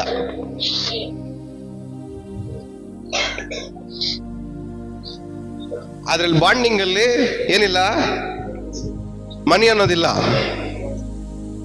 ಅದಕ್ಕೆ ನನಗೆ ಫ್ರೀ ಈಸಿಯಾಗಿ ಏನ್ ಬೇಕಾದ್ರೂ ಮಾತಾಡ್ಬೋದು ನಾನು. ಯಾಕಂದ್ರೆ ನಾನು ನಿಮ್ಮನ್ನು ಕೊಂಡ್ಕೊಂಡಿಲ್ಲ, ನೀವು ನನ್ನ ಕೊಂಡ್ಕೊಂಡಿಲ್ಲ.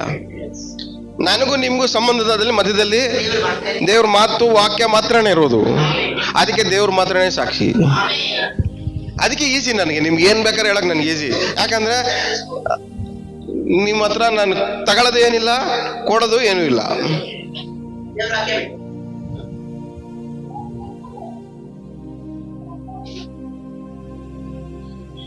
ಯಾರಾದ್ರೂ ಹಂಗೆ ಏನಾದ್ರೂ ಹಂಗೆ ಮಾಯ ಮಾಡೋ ಸ್ಟೇಜ್ ಬಂದ್ರೂ ಅವ್ರ ಮನೆಗೆ ನಾನು ಹೋಗೋದೇ ಇಲ್ಲ. ಯಾಕಂದ್ರೆ ನಾಳೆ ದಿವಸ ಅವ್ರಿಗೆ ಹೇಳ್ಬೇಕಲ್ಲ ನಾನು ಏನಾದ್ರು, ಅಯ್ಯೋ ಅವ್ರು ನಾನು ಹಿಂಗ್ ಮಾಡ್ಬಿಟ್ರು, ಹಿಂಗ್ ಕೊಟ್ರು, ಅದಕ್ಕೋಸ್ಕರ ಹೇಳ್ದಿರ ನಮ್ಮನ್ನ ನಾವು ಏನ್ ಮಾಡಕ್ಕಾಗಲ್ಲ, ದ್ರೋಹ ಮಾಡ್ಕೊಳಕ್ ಆಗಲ್ಲ.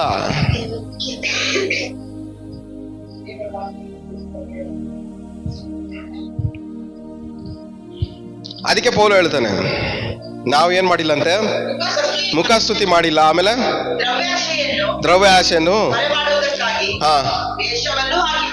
ಏನಂತೆ, ವೇಷ ಹಾಕು. ಯಾವ್ದು ಏನಕ್ಕೆ ವೇಷ? ಇವ್ರು ತಪ್ಪು ಮಾಡ್ತಾರ ಅಂತ ಗೊತ್ತು, ಆದ್ರೆ ಇವ್ರು ಕಾಣಿಕೆ ಕೊಡ್ತಾರ ಅಂತ ಹೇಳಿ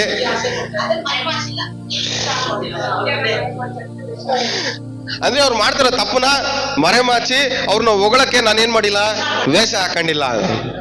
ಅಂದ್ರೆ ಅವ್ರು ಏನೋ ನನ್ಗೆ ಕೊಡ್ತಾವ್ರೆ, ಆ ಕೊಡ್ತಾ ಇರೋದಕ್ಕೋಸ್ಕರ ನಾನು ಏನ್ ಮಾಡೋಗಳಲ್ಲ, ಕಾರಣ ನನ್ನನ್ನು ನಾನು ವೇಷ ಹಾಕೊಳಕ್ಕಾಗಲ್ಲ. ಅದಕ್ಕೆ ದೇವರೇ ಸಾಕ್ಷಿ. ನೀವು ಕೊಡುವಂತ ಕಾಣಿಕೆಗೋಸ್ಕರ, ನೀವು ಕೊಡುವಂತ ದುಡ್ಡುಗೋಸ್ಕರ, ನೀವು ಕೊಡುವಂತ ಯಾವನೋ ಏನಕ್ಕೋಸ್ಕರನೋ ನಾವು ವೇಷ ಹಾಕೊಳಕ್ಕೆ ಆಗಲ್ಲ. ನಿಮ್ ಬಗ್ಗೆ ನನ್ಗೆ ಗೊತ್ತಿಲ್ಲ, ನಾನಂತೂ ರೆಡಿ ಇಲ್ಲ.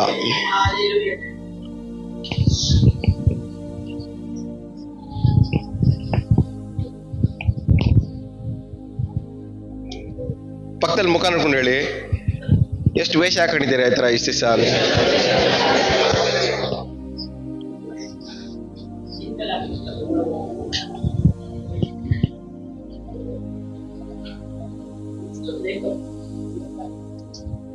334 ದಿವಸ ಎಷ್ಟು ವೇಷಗಳು ಹಾಕಿದ್ದೀರಾ?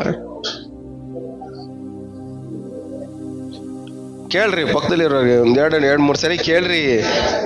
11 ತಿಂಗಳು ಎಷ್ಟು ವೇಷಗಳು ಹಾಕಿದಿರ ನೀವು? 11 ತಿಂಗಳು 11 ತಿಂಗಳು ಎಷ್ಟು ವೇಷ ಹಾಕಿದಿರಾ? ಅವ್ರು ದುಡ್ಡು ಕೊಡ್ತಾರೆ ಅಂತ ವೇಷ ಹಾಕ್ಬಿಡೋದು, ಅವ್ರು ಸಹಾಯ ಮಾಡ್ತಾರೆ ಅಂತ ವೇಷ ಹಾಕ್ಬಿಡೋದು. ಆಮೇಲೆ ಇನ್ನೇನು, ಅವ್ರ ಏನ್ ಅನ್ಕೊಂತಾರ ಅಂತ ವೇಷ ಹಾಕೊಂಡ್ಬಿಡೋದು, ಅವ್ರ ಮನೆಗ್ ಬರಲ್ವೇನೋ ಅಂತ ವೇಷ ಹಾಕೊಂಡ್ಬಿಡೋದು, ಅವ್ರ ನನ್ ಜೊತೆ ಸೇರಲ್ವೇನೋ ಅಂತ ವೇಷ ಹಾಕ್ಬಿಡೋದು. ಒಂದೊಂದ್ ಪರಿಸ್ಥಿತಿಗೂ ಒಂದೊಂದ್ ವೇಷ ಹಾಕೊಂಡು ನಾವೇನ್ ಮಾಡ್ತಾ ಇದೀವಿ? ದೇವರಿಗೆ ದ್ರೋಹ ಮಾಡ್ತಾ ಇದೀವಿ.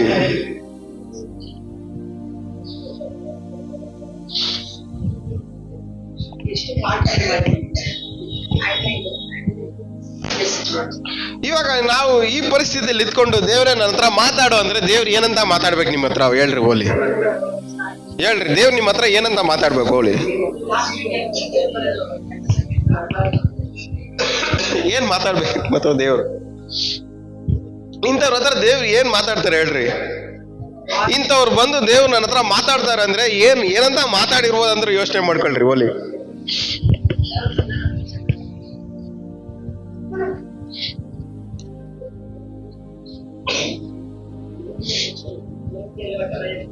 ಸೊ ಏನ್ ಮಾಡಿಲ್ಲ ಅಂತೆ? ನಾವು ಮುಖ ಸ್ತುತಿ ಮಾಡಿಲ್ಲ, ವೇಷನೂ ಹಾಕಿಲ್ಲ, ಇದ್ದಂಗೆ ಹೇಳಿದೀವಿ. ಕ್ರಿಸ್ತನ ಅನ್ಯೂನ್ಯತೆಯಲ್ಲಿ, ಕ್ರಿಸ್ತನ ಸಮಕ್ಷಮದಲ್ಲಿ, ಕ್ರಿಸ್ತನ ಮಾತು ಹೆಂಗಿದೆಯೋ ಹಂಗೇ ಹೇಳಿದೀವಿ. ಅದಕ್ಕೆ ಕ್ರಿಸ್ತನೇ ಸಾಕ್ಷಿ. ಈ ತರ ನಾವು ಬದುಕಬೇಕು. ಅವಾಗಿದ್ರೆ ಮಾತ್ರ ದೇವ್ರ ಮಾತನ್ನ ನಾವೇನ್ ಮಾಡಕ್ ಸಾಧ್ಯ? ಸ್ವೀಕಾರ ಮಾಡಕ್ ಸಾಧ್ಯ, ಹೇಳಕ್ ಸಾಧ್ಯ. ಇಲ್ಲಿ ಬರ್ದಿರೋದನ್ನ ಬರ್ದಂಗೆ ನಾವು ಹೇಳೋದಕ್ಕೆ ನಾವು ಮುಖಸ್ತುತಿ ಮಾಡ್ಬೇಕಾದ್ರೆ, ಇಲ್ಲ ಬರ್ದಿರೋದನ್ನ ಇದ್ದಂಗೆ ಹೇಳೋದಕ್ಕೋಸ್ಕರನೇ ನಾವು ವೇಷ ಹಾಕೋತರ ಇದ್ರೆ, ಇನ್ನು ದೇವ್ರು ನಮ್ ಕಿವಿಯಲ್ಲಿ ಹೆಂಗ್ ಬಂದ್ ಮಾತಾಡಕ್ ಆಗ್ತದೆ? ದೇವ್ರ ದರ್ಶನದಲ್ಲಿ ಹೆಂಗ್ ಮಾತಾಡ್ತಾರೆ? ದೇವ್ರು ನಿಮ್ ಕನ್ಸಲ್ಲಿ ಹೆಂಗ್ ಮಾತಾಡ್ತಾರೆ? ಇಲ್ಲಿ ಇರೋದನ್ನ ಇದ್ದಂಗೆ ಹೇಳಕ್ಕೆ ನಿಮ್ಗೆ ಧೈರ್ಯ ಸಾಲದು. ಇಲ್ಲಿರೋದನ್ನ ಇದ್ದಂಗೆ ಹೇಳಕ್ಕೆ ನಿಮ್ಗೆ ಏನಿಲ್ಲ, ಧೈರ್ಯ ಇಲ್ಲ. ಇನ್ನು ಅದ್ರಲ್ಲಿ ದೇವ್ರು ನಿಮ್ ಸಂಗಡ ದರ್ಶನದಲ್ಲಿ ಮಾತಾಡ್ಬೇಕು, ಕನ್ಸಲ್ಲಿ ಮಾತಾಡ್ಬೇಕು, ಚಾನ್ಸೇ ಇಲ್ಲ. ಪಕ್ಕದಲ್ಲಿ ಹೇಳಿ, ಮುಖ ನೋಡಿ ಫಸ್ಟು ಇಲ್ಲಿ ಬರ್ದಿರೋದನ್ನ ತೋರಿಸಿ, ಬೈಬಲ್ ತೋರಿಸಿ ಮುಖದಲ್ಲಿ ಫಸ್ಟು ಇಲ್ಲಿ ಬರ್ದಿರೋದನ್ನ ಇರೋದನ್ನ ಇದ್ದಂಗೆ ಹೇಳೋದನ್ನ ಕಲಿ. ಆಮೇಲೆ ದೇವ್ರ ದರ್ಶನದಲ್ಲಿ ಮಾತಾಡ್ತಾರೆ, ಆಮೇಲೆ ಕನ್ಸಲ್ಲಿ ಮಾತಾಡ್ತಾರೆ. ಇರೋದನ್ನ ಇದ್ದಂಗೆ ಹೇಳಕ್ಕೆ ಧೈರ್ಯ ಇಲ್ಲ, ಅದ್ರಲ್ಲಿ ದೇವರು ಮಾತಾಡ್ಬೇಕು. ದೇವರ ವಾಕ್ಯವನ್ನ ದೇವರ ಅನ್ಯೂನ್ಯತೆಯಲ್ಲಿ, ದೇವರ ಸಮಕ್ಷಮದಲ್ಲಿ ಇರೋದನ್ನ ಇದ್ದಂಗೆ ಹೇಳೋದನ್ನ ಕಲಿಬೇಕು ನಾವು ಫಸ್ಟ್. ಹಲ್ಲೆಲೂಯಾ. ಇವತ್ತಿಂದ ನಮ್ಮ ಕ್ಯಾರೆಕ್ಟರ್ ಏನಾಗಿರ್ಬೇಕು? ನಮ್ಮ ಅಭ್ಯಾಸ ಏನು ಇವತ್ತಿಂದ? ಕ್ರಿಸ್ತನ ಅನ್ಯೂನ್ಯತೆಯಲ್ಲಿ, ಕ್ರಿಸ್ತನ ಸಮಕ್ಷಮದಲ್ಲಿ ಇಲ್ಲಿ ಬರೆದಿರೋದನ್ನ ಇದ್ದಂಗೆ ಹೇಳೋದೆ ನನ್ನ ಲೈಫ್ ಸ್ಟೈಲ್, ನನ್ನ ಜೀವನ ಶೈಲಿ. ಯಾಕೆಂದ್ರೆ ದೇವ್ರ ಮಾತನ್ನ ಮೀರಿ ನಡಿಬಾರ್ದು. ಅದಕ್ಕೆ ಬಿಲಾಮ ಹೇಳ್ತಾನೆ ನೋಡ್ರಿ, ದೇವರ ಮಾತನ್ನ ಮೀರಿ ಒಂದ್ ಸಣ್ಣದಾಗ್ಲಿ ದೊಡ್ಡದಾಗ್ಲಿ ನಾನ್ ಮಾಡಲ್ಲ. ಸಣ್ಣದು ದೊಡ್ಡದು ಎಲ್ಲ ಎಲ್ಲಿದೆ ಹೇಳ್ರಿ? ವಾಕ್ಯದಲ್ಲೇ ತಾನೇ ಇದೆ. ಯಾರ ಹತ್ರ ಮಾತಾಡ್ಬೇಕು ಅಂತ ಅನ್ನೋದು ದೇವ್ರ ವಾಕ್ಯದಲ್ಲೇ ಇದೆ, ಯಾರ ಹತ್ರ ಮಾತಾಡಬಾರ್ದು ಅನ್ನೋದು ದೇವ್ರ ವಾಕ್ಯದಲ್ಲೇ ಇದೆ, ಯಾರ ಹತ್ರ ಎಷ್ಟು ಮಾತಾಡ್ಬೇಕು ಅನ್ನೋದು ದೇವ್ರ ವಾಕ್ಯದಲ್ಲಿದೆ, ಯಾರ ಜೊತೆಲಿ ಕುತ್ಕೊಬೇಕು, ಯಾರ ಜೊತೆಲಿ ಕುತ್ಕೊಂಬಾರ್ದು, ಯಾರ ಜೊತೆಲಿ ಸಹವಾಸ ಮಾಡಬೇಕು, ಯಾರ ಜೊತೆಲಿ ಸಹವಾಸ ಮಾಡಬಾರ್ದು, ಎಲ್ಲಾನು ಎಲ್ಲಿದೆ? ದೇವ್ರ ವಾಕ್ಯದಲ್ಲೇ ಇದೆ. ಯಾರ ಮನೆಗೆ ಹೋಗ್ಬೇಕು, ಯಾರ ಮನೆಗೆ ಹೋಗ್ಬಾರ್ದು, ಎಲ್ಲಾನು ಎಲ್ಲಿದೆ? ದೇವ್ರ ವಾಕ್ಯದಲ್ಲೇ ಇದೆ. ಇದೆಲ್ಲ ಬಂದು ದೇವ್ರು ಹೇಳ್ತಾರ ನಿಮ್ಗೆ ಕನ್ಸಲ್ಲಿ, ಮಗನೇ ಅವ್ರ ಮನೆಗೆ ಹೋಗ್ಬೇಡ ನೀನು ಅಂತ? ಇದೆಲ್ಲ ಕಾಮನ್ ಸೆನ್ಸು. ದೇವ್ರ ಜ್ಞಾನ ಪಡ್ಕೊಂಡಿರೋನ್ಗೆ ಈಗ ಇದೆಲ್ಲ ಕಾಮನ್ ಸೆನ್ಸು ಇದ್ದೇ ಇರುತ್ತೆ, ಇದ್ದೇ ಇರ್ಬೇಕು. Consciousness, common sense. ಅವ್ರು ಹೇಳ್ಬಿಟ್ರು, ಬ್ರದರ್ ನಾನು ಕೇಳಿಸ್ಕೊಂಬಿಟ್ಟೆ, ನಿನ್ಗಿಲ್ವಾ ಕಾಮನ್ ಸೆನ್ಸು? ಹೇಳ್ರಿ. ಆ ಟೈಮಲ್ಲಿ ನಮಗೆ ದೇವರ ಜ್ಞಾನ ಇದ್ದಿದ್ರೆ ನಾವೇನ್ ಮಾಡಲ್ಲ? ಕೇಳಿಸ್ಕೊತಾ ಇರ್ಲಿಲ್ಲ.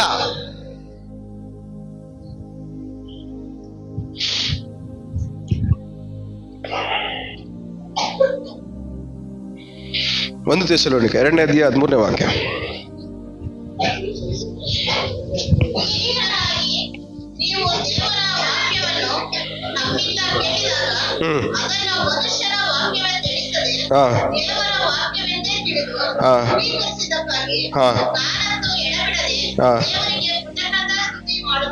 ಹೆಂಗೆ ಸ್ವೀಕಾರ ಮಾಡ್ಬೇಕಂತೆ? ಅವರೆಲ್ಲ ಏನ್ ಹೇಳಿದ್ರೆ ಹೇಳಿ? ಸುವಾರ್ತೆ ಸಾರದು ದೇವ್ರ ವಾಕ್ಯ.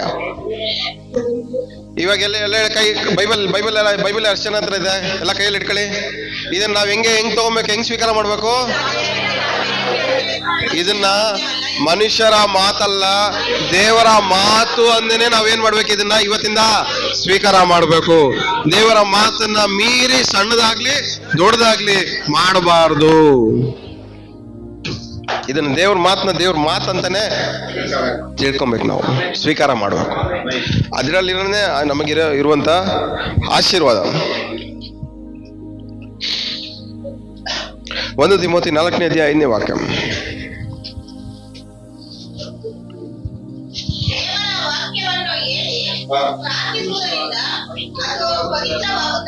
ಏನಂತ? ದೇವರ ವಾಕ್ಯವನ್ನ ಹೇಳಿ ಪ್ರಾರ್ಥನೆ ಮಾಡೋದ್ರಿಂದ ಏನಾಯ್ತದೆ?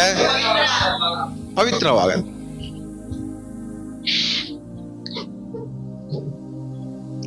ಅಂದ್ರೆ ದೇವ್ರ ವಾಕ್ಯವನ್ನ ಹೇಳಿ ಪ್ರಾರ್ಥನೆ ಮಾಡೋದ್ರಿಂದ ಏನಾಗುತ್ತೆ? ಪವಿತ್ರವಾಗುತ್ತೆ. ನೀವೊಬ್ರು ಮನೆಗೆ ಹೋಗ್ಬೇಕಾದ್ರೆ, ನಿಮ್ ಮನೆಗೆ ಹೋಗಿ ಏನ್ ಮಾಡ್ಬೇಕು ಹೇಳ್ರಿ? ಇವಾಗ ನನ್ನ ಪ್ರಶ್ನೆ ಏನಂದ್ರೆ, ಒಬ್ರು ಮನೆಗೆ ಹೋಗಿ ಕಣ್ಮುಚ್ಕೊಂಡು ದೇವ್ರು ನನ್ನ ಹತ್ರ, ದೇವ್ರು ನನಗೆ ತೋರ್ಸೋದು, ದೇವ್ರು ಮಾತಾಡ್ತಾವ್ರೆ ಅಂತ ಹೇಳೋದ್ರಲ್ಲಿ ತುಂಬಾ ಶಕ್ತಿ ಇದೆಯಾ? ಇಲ್ಲ ಪ್ಲೈನ್ ಆಗಿ ಇಲ್ಲಿ ಬರ್ದಿರೋ ವಾಕ್ಯನ ನಂಬಿಕೆಯಿಂದ ಅರಿಕೆ ಮಾಡಿ ಪ್ರಾರ್ಥನೆ ಮಾಡೋದ್ರಲ್ಲಿ ಶಕ್ತಿ ಇದೆಯಾ? ಒಬ್ಬರ ಮನೆಯಲ್ಲಿ ನಾವು ವಾಕ್ಯವನ್ನ ಏನ್ ಮಾಡ್ಬೇಕು? ಬಿಡುಗಡೆ ಮಾಡ್ಬೇಕು. ಏನ್ ಮಾಡ್ಬೇಕು ಹೇಳ್ರಿ? ಬಿಡುಗಡೆ ಇದ್ರಲ್ಲಿ ಆಟೋಮೆಟಿಕ್ ಶಕ್ತಿ ಬರುತ್ತೆ. ಬಟ್ ಅದ್ರಲ್ಲಿ ನಾವು ದೇವ್ರು ನಮ್ಗೆ ತೋರ್ಸೋದಾಗ್ಲಿ ಮಾತಾಡೋದಾಗ್ಲಿ ಅದರಲ್ಲಿ ನಮ್ಮ ಕ್ರಿಯೆಗಳು, ನಮ್ಮ ಅಭ್ಯಾಸಗಳ ಮೇಲೆ ಡಿಪೆಂಡ್ ಆಗಿರುತ್ತೆ. ನಾವು ದೇವ್ರ ಮಾತನ್ನ ಮೀರಿ ನಡೀತಾ ಇದೀವಾ ಇಲ್ವಾ? ದೇವ್ರಿಗೆ ಅನುಕೂಲವಾಗಿ ಬದುಕ್ತಾ ಇದೀವಾ ಅನ್ನೋದೆಲ್ಲ ಏನಾಗುತ್ತೆ? ಲೆಕ್ಕಕ್ಕೆ ಬರುತ್ತೆ. ಅದ್ರ ಆಧಾರದ ಮೇಲೆ ನಮ್ಮ ಮಾತು ನೆರವೇರ್ಬೇಕಾ ಅನ್ನೋದು ಅನ್ನೋದು ದೇವ್ರು ಏನ್ ಮಾಡ್ತಾರೆ? ಅವಾಗ ಡಿಸೈಡ್ ಮಾಡ್ತಾರೆ.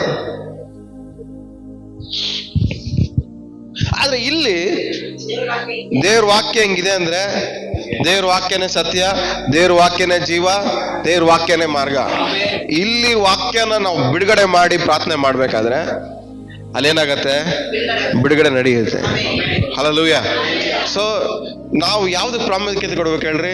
ದೇವರ ವಾಕ್ಯ, ದೇವರ ಮಾತು ಅಂತಾನೆ ನಾವೇನ್ ಮಾಡ್ಬೇಕು? ಇದನ್ನ ಆ ಥರನೇ ಎಣಿಸ್ಬೇಕು. ಇವತ್ತಿಂದ ಮನುಷ್ಯರ ಮಾತಲ್ಲ, ಇದು ದೇವರ ಮಾತು. ಹಲ್ಲೆಲೂಯಾ. ನೀವು ಒಬ್ರು ಮನೆಗೆ ಹೋಗ್ತಾ ಇದ್ದೀರಾ ಅನ್ಕೊಳ್ಳಿ. ಒಬ್ರು ಮನೆಗೆ ಹೋಗಿ ದೇವ್ರ ವಾಕ್ಯ ಅರಿಕೆ ಮಾಡ್ತೀರಾ. ಅರಿಕೆ ಮಾಡ್ಬೇಕಾದ್ರೆ ಅವ್ರು ಯಾವ ಸ್ವರ ಕೇಳಿಸ್ಕೊಂತ ಇದಾರೆ? ನಿಮ್ದಲ್ಲ, ದೇವರ ಸ್ವರ ಕೇಳಿಸ್ಕೊಂತ ಇದಾರೆ. ನೀವು ಒಬ್ರ ಹತ್ರ ಮಾತಾಡ್ಬೇಕಾದ್ರೆ ದೇವ್ರ ವಾಕ್ಯನ ಅರಿಕೆ ಮಾಡಿ ಅವ್ರ ಹತ್ರ ಹೇಳ್ಬೇಕಾದ್ರೆ ಅವ್ರ ಕಿವಿ ನಿಮ್ ಮಾತಲ್ಲ ಕೇಳಿಸ್ಕೊಂತ ಇರೋದು, ದೇವ್ರ ಮಾತನ್ನ ಕೇಳಿಸ್ಕೊಂತ ಇದೆ. ಹಲ್ಲೆಲೂಯಾ. ಎಷ್ಟು ಜನಕ್ಕೆ ಅರ್ಥ ಆಗ್ತಾ ಹೇಳ್ತಿರೋದು? ಸೊ ನೀವು ಒಬ್ರ ಹತ್ರ ಸವಾಸ ಮಾಡ್ಬೇಕಾದ್ರೆ ಒಂದ್ 2 ವಾಕ್ಯ ಹೇಳ್ತೀರ ಅಂತೇಳಿ, 2 ವಾಕ್ಯ ಹೇಳ್ಬೇಕಾದ್ರೆ ಅವ್ರು ನಿಮ್ ಮಾತಲ್ಲ ಕೇಳಿಸ್ಕೊಂತ ಇರೋದು, ದೇವ್ರ ಮಾತನ್ನ ಕೇಳಿಸ್ಕೊಂತ ಇದಾರೆ. ಸೊ ಯಾಕಂದ್ರೆ ಇಲ್ಲಿ ಪೌಲ ಹೇಳೋದೇನು? ನಾನು ಮಾತಾಡಿರೋ ಮಾತನ್ನ ನೀವು ನನ್ನ ಮಾತು ಅಂತ ನೀವು ಅನ್ಕೊಳ್ದಿರಾ, ದೇವರ ಮಾತು ಅಂತಾನೆ ನೀವು ಅನ್ಕೊಂಡಿದ್ದೀರಾ. ಅದಕ್ಕೆ ದೇವರೇ ಆಶೀರ್ವಾದ ಸಂಗಡ ಇದೆ.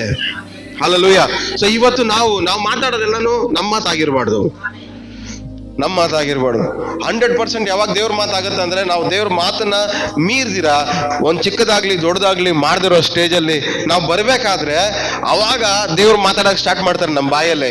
ಆದ್ರೆ ಅದು ನಡೀತಾ ಇಲ್ಲ ಅಂದ್ರೆ, ದೇವ್ರ ಮಾತನ್ನ ಮೀರ್ದಿರಾ ನಮ್ಮ ಕೈಯಲ್ಲಿ ಬದುಕಕ್ ಆಗ್ತಾ ಇಲ್ಲ ಅಂದ್ರೆ,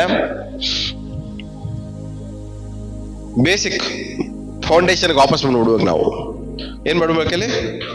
ಫೌಂಡೇಶನ್ಗೆ ವಾಪಸ್ ಬಂದ್ಬಿಡ್ಬೇಕು.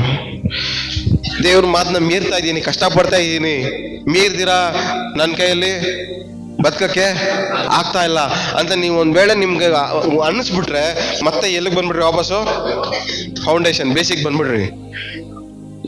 ಇಲ್ಲಿಂದ ಮಾತಾಡೋ ಪ್ರತಿಯೊಂದು ಮಾತು ನನ್ನ ಮಾತಲ್ಲ, ದೇವ್ರ ಮಾತು. ಹಲ್ಲೆಲೂಯಾ. ಎಷ್ಟು ಜನಕ್ಕೆ ಅರ್ಥ ಆಗ್ತಾ ಇದೆ? ಎಷ್ಟು ಜನಕ್ಕೆ ತಲೆಗೆ ಹೋಗ್ತಾ ಇದೆ? ಇಲ್ಲಿರೋದೆಲ್ಲ ಹೇಳ್ಬೇಕಾದ್ರೆ ನಾನು ಹೇಳೋದೆಲ್ಲನು ನನ್ನ ಮಾತಲ್ಲ, ದೇವ್ರ ಮಾತು. ಆದ್ರೆ ನಮಗೊಂದು ಫ್ಯಾನ್ಸಿ. ಏನ್ ಫ್ಯಾನ್ಸಿ ಹೇಳ್ರಿ? ಫ್ಯಾಂಟಸಿ ಇದೆ ನಮ್ಗೆ.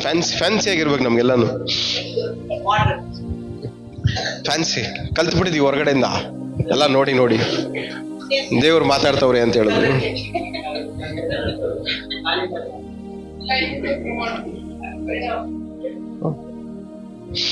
ನಾನು ಆ ಟ್ರೆಂಡಿಂದ ಹೊರಗಡೆನೆ ಬಂದ್ಬಿಟ್ಟೆ. ಅದು ಅದು ಹೋಗ್ತಾ ಹೋಗ್ತಾ ಹೆಂಗಾಗ್ಬಿಟ್ಟಿದೆ ಅಂದ್ರೆ ನನ್ನ ಜೊತೆಲಿ ಇದ್ದವ್ರಿಗೆಲ್ಲ ಒಂದು ವಾರ ಹುಚ್ಚಿಡ್ದು ಬಿಟ್ಟಿತ್ತು ಅದು. ಸೊ ಇರಿಟೇಷನ್ ಆಗೋಯ್ತು ನನಗೆ. ನಾನು ಹೇಳ್ತಾ ಇರೋದು ಪಾಸ್ಟ್ಗಳು ಪ್ರವಾದಿಗಳನ್ನ ನನ್ನ ಜೊತೆಲಿ ಇರೋರ್ಗೆ ಹೇಳ್ತಾ ಇರೋದು, ವಿಶ್ವಾಸಿಗಳಲ್ಲ.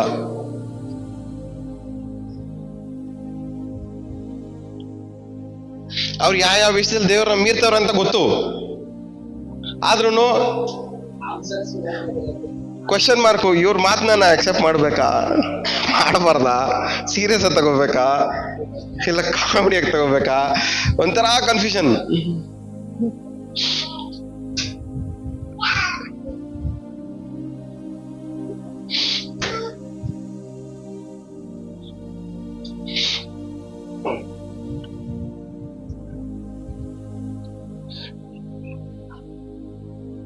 ಇವತ್ತಿಂದ ಒಂದ್ ಅರ್ಥ ಮಾಡ್ಕೊಳ್ಳಿ, ಹಳೆ ಎಲ್ಲ ಬಿಟ್ಬಿಡ್ರಿ.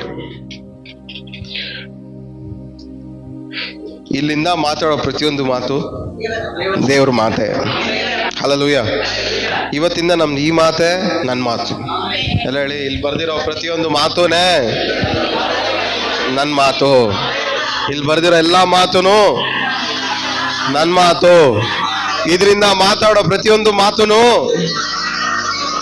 ದೇವ್ರ ಮಾತು. ಇನ್ಮೇಲೆ ನನ್ನ ಬಾಯಿಂದ ಹೊರಡುವಂತ ಪ್ರತಿಯೊಂದು ಮಾತು ನನ್ನ ಮಾತಲ್ಲ, ದೇವ್ರ ಮಾತು. ಯೇಸು ನಾಮದಲ್ಲಿ ಆಮೆನ್. ಇನ್ಮೇಲೆ ನಿಮ್ ಬಾಯಿಂದ ಬರೋದಲ್ಲ ಯಾವ ಮಾತು ಹೇಳ್ರಿ, ನಿಮ್ ಬಾಯಿಂದ ಹೊರಡುವಂತ ಪ್ರತಿಯೊಂದು ಮಾತುನು ಇನ್ಮೇಲಿಂದ ನಿಮ್ಮ ಮಾತಲ್ಲ, ದೇವ್ರ ಮಾತು. ಹಲ್ಲೆಲೂಯಾ. ಈ ದೇವ್ರು ಇಲ್ಲಿ ನೋಡಿ ಬಂದ್ಬಿಟ್ರಿ ವಾಪಸ್ಸು. ಇದ್ರಲ್ಲಿರೋ ಸುಖನೇ ಬೇರೆ. ಇಲ್ಲಿ ಬರ್ದಿರೋದನ್ನ ಬಾಯಿ ಬಿಟ್ಟು ಅರಿಕೆ ಮಾಡೋದ್ರಲ್ಲಿ, ಹೇಳೋದ್ರಲ್ಲಿ ಇರೋ ಸುಖನೇ ಬೇರೆ, ಸಂತೋಷನೇ ಬೇರೆ. ಇಲ್ಲಿ ಬರ್ದಿರೋ ಪ್ರಕಾರವಾಗಿ ಒಬ್ರು ಜೀವನ ಬದಲಾದ್ರೆ ಅದ್ರಲ್ಲಿರೋ ಸಂತೋಷನೇ ಬೇರೆ. ಇವಾಗ ನಾನು ನಿಮ್ಮನ್ನ ನೋಡ್ರೆ ನನ್ಗೆ ಏನ್ ಖುಷಿ ಆಗುತ್ತೆ ಹೇಳ್ರಿ? ವಾರ ವಾರ ನಿಮ್ಗೆ ಏನ್ ಹೇಳ್ಕೊಡ್ತಾ ಇದ್ದೀನಿ? ಇಲ್ಲಿರೋದನ್ನೇ. ಇಲ್ಲಿ ಬರ್ದಿರೋ ಪ್ರಕಾರವಾಗಿ ನಿಮ್ ಜೀವನ ಚೇಂಜ್ ಆಗ್ತಾ ಇದ್ರೆ ಏನಾಯ್ತು ಒಳಗಡೆ ನನ್ಗೆ ಖುಷಿ ಆಗುತ್ತೆ. ಯಾಕಂದ್ರೆ ನಾನು ಹೇಳಿದ ಪ್ರಕಾರ ಅಲ್ಲ ನಿಮ್ ಜೀವನ ಚೇಂಜ್ ಆಗ್ತಾ ಇರೋದು, ಇಲ್ಲಿ ಬರ್ದಿರೋ ಪ್ರಕಾರ ನಿಮ್ ಜೀವನ ಚೇಂಜ್ ಆಗ್ತಾ ಇದೀವ. ಇದ್ರ ಪ್ರಕಾರ ನಿಮ್ ಜೀವನ ಚೇಂಜ್ ಆಗ್ಬೇಕಾದ್ರೆ ಒಳಗಡೆ ಏನಾಗತ್ತೆ? ಖುಷಿ ಆಗತ್ತೆ. ಇದ್ರಲ್ಲಿರೋ ಖುಷಿನೇ ಬೇರೆ. ಇದ್ರ ಪ್ರಕಾರ ನಿಮ್ ಲೈಫ್ ಚೇಂಜ್ ಆದ್ರೆ ಆನಂದನೇ ಬೇರೆ ಒಳಗಡೆ.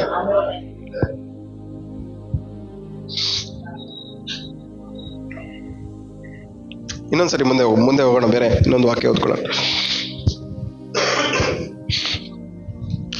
2 ತಿಮೋಥಿ 2ನೇ ಅಧ್ಯಾಯ 15ನೇ ವಾಕ್ಯ.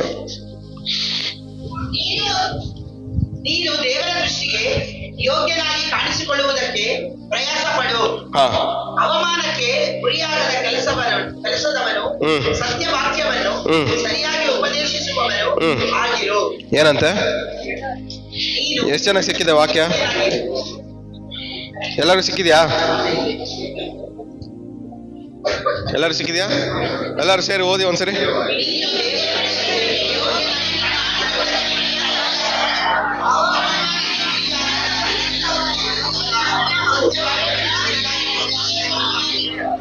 ಸಾಕು. ಮೊದಲನೇ ಪಾಯಿಂಟ್ ಏನು? ದೇವರ ದೃಷ್ಟಿಗೆ ಯೋಗ್ಯರಾಗಿ ಕಾಣಿಸ್ಕೊ. ಅಂದ್ರೆ ಅರ್ಥ ಏನು? ದೇವರ ವಾಕ್ಯದ ಸ್ಟ್ಯಾಂಡರ್ಡ್ ಅಲ್ಲಿ ಬದುಕೋದನ್ನ ಕಲಿ. ದೇವರ ವಾಕ್ಯದ ಸ್ಟ್ಯಾಂಡರ್ಡ್ ಒಂದಂದ್ರೆ ನೀನ್ ಏನ್ ಮಾಡ್ತಾ ಇದ್ಯಾ? ನಿನ್ನ ಯೋಗ್ಯತೆ ಬೇರೆ, ಈ ದೇವರ ವಾಕ್ಯದ ಯೋಗ್ಯತೆ ಬೇರೆ. ಅಂದ್ರೆ ಇನ್ನೊಂದು ಅರ್ಥ ಹೇಳ್ಬೇಕಂದ್ರೆ ಈ ವಾಕ್ಯದ ಯೋಗ್ಯತೆಗೆ ತಕ್ಕಂತೆ ನೀನೇನ್ ಮಾಡು, ಬದುಕು. ಈ ವಾಕ್ಯದ ಯೋಗ್ಯತೆಗೆ ತಕ್ಕಂತೆ ನೀನೇನ್ ಮಾಡು, ಕಾಣಿಸ್ಕೊಳ್ಳೋದನ್ನ ಕಲ್ತ್ಕೋ. ಈ ವಾಕ್ಯದ ಯೋಗ್ಯತೆಗೆ ತಕ್ಕಂತೆ ಬದುಕೋದಕ್ಕೆ ಪ್ರಯತ್ನ ಪಡು, ಪ್ರಯಾಸ ಪಡು. ನಮ್ಮ ಪ್ರಯಾಸ ಎಲ್ಲ ಏನಾಗಿರ್ಬೇಕು ಹೇಳ್ರಿ? ಈ ವಾಕ್ಯದ ಯೋಗ್ಯತೆಗೆ ತಕ್ಕಂತೆ ಬದುಕೋದು ನಮ್ಮ ಪ್ರಯಾಸ ಆಗಿರ್ಬೇಕು. ಹಲ್ಲೆಲೂಯಾ. ನಮ್ಮ ಲೈಫ್ ಸ್ಟೈಲ್, ನಾವು ಮಾತಾಡೋ ಮಾತು ಯಾವ್ದಕ್ಕೆ ಯೋಗ್ಯತೆಗೆ ತಕ್ಕಾಗಿರ್ಬೇಕು? ದೇವರ ವಾಕ್ಯ. ನಮ್ಮ ಮಾತು ಯಾವ್ದು ಯೋಗ್ಯತೆಗೆ ತಕ್ಕಾಗಿರ್ಬೇಕು? ನಾವು ಕೇಳಿಸ್ಕೊಳ್ಳೋ ಮಾತುಗಳೆಲ್ಲ ಯಾವ್ದಕ್ಕೆ ಯೋಗ್ಯತೆಗೆ ತಕ್ಕಾಗಿರ್ಬೇಕು? ನಮ್ಮ ಸ್ಟ್ಯಾಂಡರ್ಡು, ಆ ಸ್ಟ್ಯಾಂಡರ್ಡ್ ಇರ್ಬೇಕು. ಈ ಸ್ಟ್ಯಾಂಡರ್ಡ್ಗೆ ಕೆಳಗಡೆ ಯಾವ್ದು ಕಿವಿಗೆ ಬಿದ್ರು ನಾವು ಕಿವಿಯಲ್ಲಿ ಕೇಳಿಸ್ಕೋಬಾರ್ದು. ನಮ್ಮ ಸ್ಟ್ಯಾಂಡರ್ಡ್ ಎಲ್ಲ ಇದೆ, ನಾವು ಕೇಳಿಸ್ಕೊಳ್ಳೋ ಮಾತು ಈ ಸ್ಟ್ಯಾಂಡರ್ಡ್ಗೆ ತಕ್ಕಂತ ಇದೆಯಾ, ಕಿವಿಯಲ್ಲಿ ಹೋಗುತ್ತೆ. ಇಲ್ಲ ಅಂದ್ರೆ ಇಲ್ಲ ನನ್ನ ಕಿವಿಯಲ್ಗಡೆ ಹೋಗಲ್ಲ. ಯಾಕಂದ್ರೆ ನನ್ನ ಸ್ಟ್ಯಾಂಡರ್ಡು ಇದಲ್ಲ, ನನ್ನ ಸ್ಟ್ಯಾಂಡರ್ಡ್ ಇದು. ಹಲ್ಲೆಲೂಯಾ. ಎಷ್ಟು ಜನಕ್ಕೆ ಅರ್ಥ ಆಗ್ತಾ ಹೇಳ್ತಿರೋದು? ಎಷ್ಟು ಜನಕ್ಕೆ ಅರ್ಥ ಆಗ್ತದೆ? ಪಕ್ಕದಲ್ಲಿ ಕೈಗಳು. ನಿಮ್ಮ ಕಿವಿ, ನಿಮ್ಮ ಬಾಯಿ, ನಿಮ್ಮ ಕಣ್ಣು, ನಿಮ್ಮ ಮಾಡೋ ಯೋಚನೆ ಎಲ್ಲ ದೇವರ ವಾಕ್ಯದ ಸ್ಟ್ಯಾಂಡರ್ಡ್ಗೆ ಇರ್ಲಿ ಅಂತ.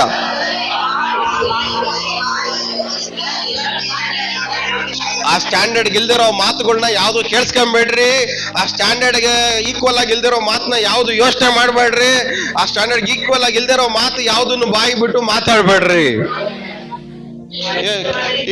ಕೆಲವೊಬ್ರು ಹೇಳ್ತಾರೆ, ನನ್ನ ಲೈಫೇ ಇಷ್ಟೇ. ಇದು ಯಾವ ಸ್ಟ್ಯಾಂಡರ್ಡ್ ಹೇಳ್ರಿ? ಕಾಲ್ಬರ್ಕೆ ಸ್ಟ್ಯಾಂಡರ್ಡ್. ದೇವ್ರ ವಾಕ್ಯ ಸ್ಟ್ಯಾಂಡರ್ಡಾ? ಇಲ್ಲಿ ಏನ್ ಓದ್ತಾ ಇದ್ದೀರಾ? ಇದೊಂದು ಸ್ಟ್ಯಾಂಡರ್ಡ್ ಫಿಕ್ಸ್ ಮಾಡಿದ್ದೀರಾ. ಇಲ್ಲಿ ಎಷ್ಟು ಪಾಯಿಂಟ್ ಇದೆ? 19 ಪಾಯಿಂಟ್ ಇದೆ. ಈ 19 ಪಾಯಿಂಟ್ ಒಂದು ಸ್ಟ್ಯಾಂಡರ್ಡು. ದೇವರ ಯೋಗ್ಯತೆಗೆ ತಕ್ಕ ಸ್ಟ್ಯಾಂಡರ್ಡ್ ಇದಲ್ಲ. ಅಂದ್ರೆ ನೀವು ವಾರ ಓದ್ಬೇಕಾದ್ರೆ ನಿಮ್ ಸ್ಟ್ಯಾಂಡರ್ಡ್, ನಿಮ್ ಲೈಫ್ ಸ್ಟೈಲ್ ಎಲ್ಲ ಈ ಕ್ವಾಲಿಟಿಗೆ ಅನುಸಾರವಾಗಿರ್ಬೇಕು. ಆದ್ರೆ ನಮ್ಮ ಜೀವನ ಎಲ್ಲ ಏನಿಲ್ಲ ಈ ಕ್ವಾಲಿಟಿಗೆ. ಯಾಕೆಂದ್ರೆ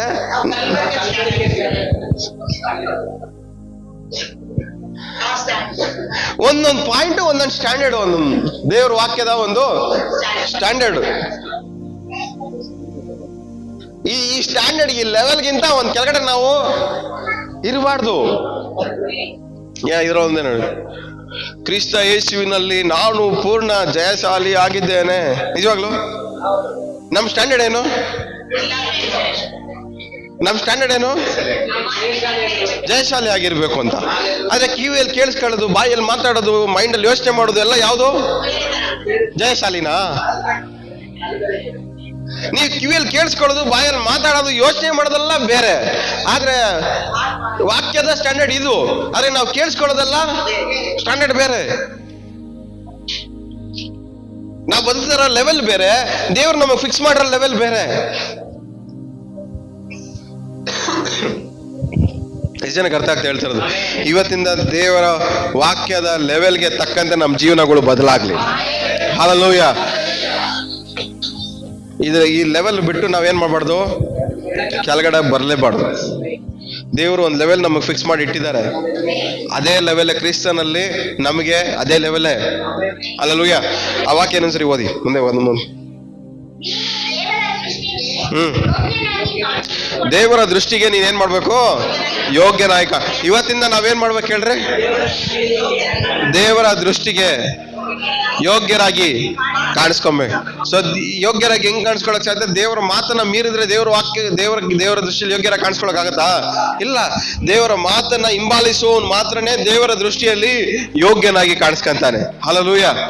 ಸೊ ದೇವರ ಮಾತನ್ನ ಮೀರೋನೆಲ್ಲ ಏನ್ ಮಾಡಕ್ಕಾಗಲ್ಲ? ಯೋಗ್ಯರಾಗಿ ಕಾಣಿಸ್ಕೊಳಕ್.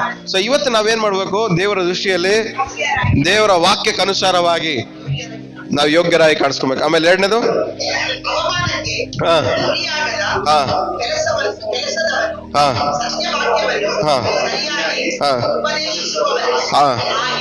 ಏನ್ ನಾವು ಉಪದೇಶ ಮಾಡೋನಾಗಿರ್ಬೇಕಂತೆ? ಅಲ್ಲಿ ಏನಿದೆ?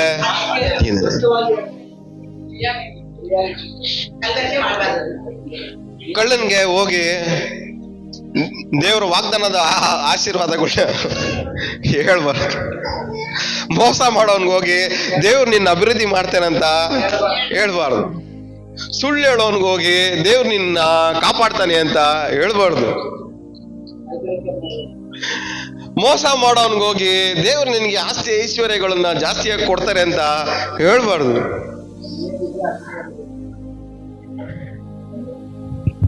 ಎಷ್ಟು ಜನಕ್ಕೆ ಅರ್ಥ ಆಗ್ತಾ ಹೇಳ್ತಾ ಇರೋದು? ತಲೆಗೆ ಹೋಗ್ತಾಯ್ತಾ? ನಾವ್ ಏನ್ ಮಾಡ್ತಾ ಇದೀವಿ ಅಂದ್ರೆ, ಕಳ್ಳನಿಗೂ ಆದರಣೆ ಮಾಡಕ್ ಹೋಯ್ತೀವಿ, ಸುಳ್ಳು ಹೇಳೋನ್ಗೂ ಆದರಣೆ ಮಾಡಕ್ ಹೋಯ್ತೀವಿ, ಮೋಸ ಮಾಡೋನ್ಗೂ ಆಶೀರ್ವಾದ ಮಾಡಕ್ ಹೋಯ್ತೀವಿ, ಕೋಲೆಗಾರನ್ಗೂ ಹೋಗಿ ದೇವ್ರ ವಾಗ್ದಾನ ಹೇಳಕ್ ಹೋಯ್ತೀವಿ. ನಾವ್ ಪ್ರೇಯರ್ ಮಾಡ್ತೀನಿ ನಿನ್ಗೆ ಒಳ್ಳೇದಾಗುತ್ತೆ ಅಂತ ಹೇಳ್ತೀವಿ. ಯಾರಿಗೆ? ಕಳ್ಳನ್ಗೆ. ನೀವು ಪ್ರೇಯರ್ ಮಾಡಿದ್ರೆ ಕಳ್ಳನ್ಗೆ ಏನಕ್ಕೆ ಒಳ್ಳೇದಾಯ್ತದೆ? ನೀನ್ ಪ್ರೇಯರ್ ಮಾಡಿದ್ರೆ ಇನ್ನೂ ಕಳ್ತನ ಜಾಸ್ತಿ ಮಾಡ್ತಾನೆ ಅವನು. ನೀನ್ ಪ್ರೇಯರ್ ಮಾಡಿದ್ರೆ ಇನ್ನೂ ದರೋಡೆ ಜಾಸ್ತಿ ಮಾಡ್ತಾನೆ. ನೀನ್ ಪ್ರೇಯರ್ ಮಾಡಿದ್ರೆ ಇನ್ನೂ ಸುಳ್ಳು ಜಾಸ್ತಿ ಹೇಳ್ತಾನೆ. ಅವ್ನ್ ಸುಳ್ಳು ನಿಲ್ಸಕ್ ನೀನೇನು ಪ್ರಯತ್ನ ಪಟ್ಟಿಲ್ವಲ್ಲ.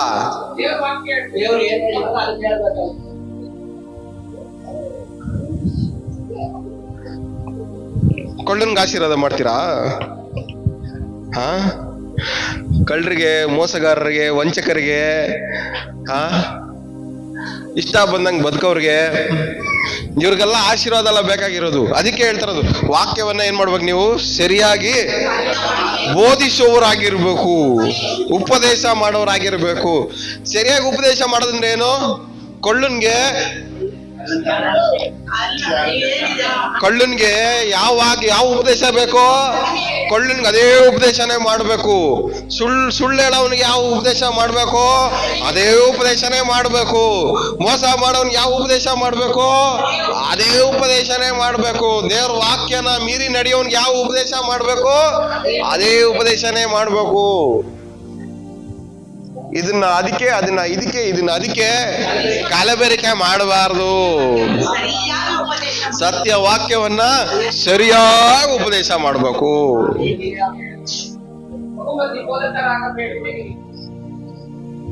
ಸರಿಯಾಗಿ ಏನ್ ಮಾಡ್ಬಾರ್ದಂತೆ? ಉಪದೇಶ ಮಾಡ್ಬೇಕು. ಇಲ್ಲಿ ನಿಂತ್ಕೊಂಡು ಮೈಕ್ ಇಟ್ಕೊಳ್ಳೋದು ಈಸಿ, ಅದೇ ಸರಿಯಾಗಿ ಉಪದೇಶ ಮಾಡೋದೈತಿ ನೋಡ್ರಿ ಕಷ್ಟ.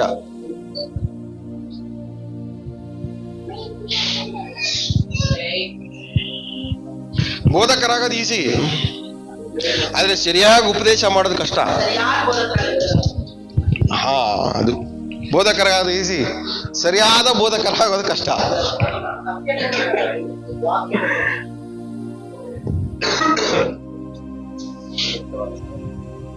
ಎಷ್ಟು ಜನಕ್ಕೆ ತಲೆಗೆ ಹೋಗ್ತಾ ಇದೆ? ನಾನು ನಿಮ್ ಎಲ್ಲರದು ಒಂದು ಸ್ಟ್ಯಾಂಡರ್ಡು ರೈಸ್ ಮಾಡ್ತಾ ಇದ್ದೀನಿ. ಒಂದೊಂದು ವಾರನು ಒಂದೊಂದು ಸ್ಟ್ಯಾಂಡರ್ಡ್, ಒಂದು ಲೆವೆಲ್ ಮೇಲ್ ತಗೊಂಡೋಗಿ ಬಾರ್ ಫಿಕ್ಸ್ ಮಾಡ್ತಾ ಇದ್ದೀನಿ ಜಂಪ್ ಹೊಡಿಯೋಕೆ. ನಮ್ ಕ್ವಾಲಿಟಿ ಹೆಂಗಿರ್ಬೇಕಂದ್ರೆ ಫುಲ್ ಫಸ್ಟ್ ಕ್ವಾಲಿಟಿ ಆಗಿರ್ಬೇಕು ನಾವು. ಹಲ್ಲೆಲೂಯಾ. ನಮ್ಮ ಆತ್ಮಿಕ ಜೀವನ ಏನಾಗಿರ್ಬೇಕು ಹೇಳ್ರಿ? First quality.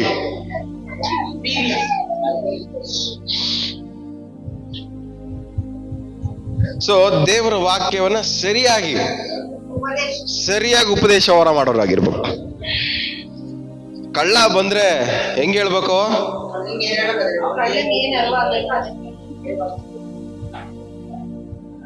ಕಳ್ಳನ್ಗೆ ನೀವು ಆಶೀರ್ವಾದ ಮಾಡಿದ್ರೆ ಸರಿಯಾಗಿ ಉಪದೇಶ ಮಾಡೋನ ಹತ್ರ ಹೋಗಿ ಏನ್ ಹೇಳ್ತಾನೆ ಹೇಳ್ರಿ ಅವನು? ನೀನ್ ಸರಿ ಇಲ್ಲ ನೋಡು, ಅಲ್ಲೊಬ್ಬ ಅವನೇ ಸೂಪರ್ ಆಗಿದಾನ ಅವನು, ನೋಡ ಅವ್ನ್ ಬಾಯಿ ಬಿಟ್ರೆ ಅವ್ನ್ ಬಾಯಲ್ಲಿ ಬರೀ ಆಶೀರ್ವಾದ ಮಾತ್ರನೇ ಬರ್ತದೆ. ಅವನು ಕಣ ನಿಜವಾಗಿರೋ ಕ್ರಿಶ್ಚಿಯನ್ನು.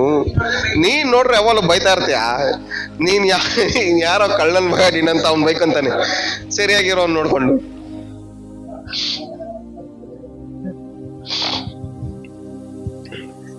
ಆಕ್ಚುಲಿ ಹೋಗ್ಲಿ ಬಿಡ್ರಿ, ಯಾಕೆ ಜಾಸ್ತಿ ಆಗೋಯ್ತು.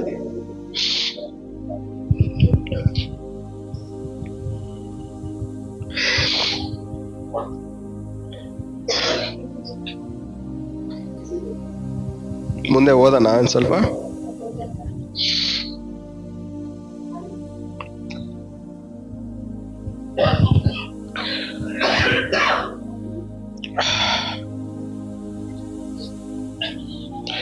ಒಂದು ಯೋಹಾನ 2ನೇ ಅಧ್ಯಾಯ 5ನೇ ವಾಕ್ಯ.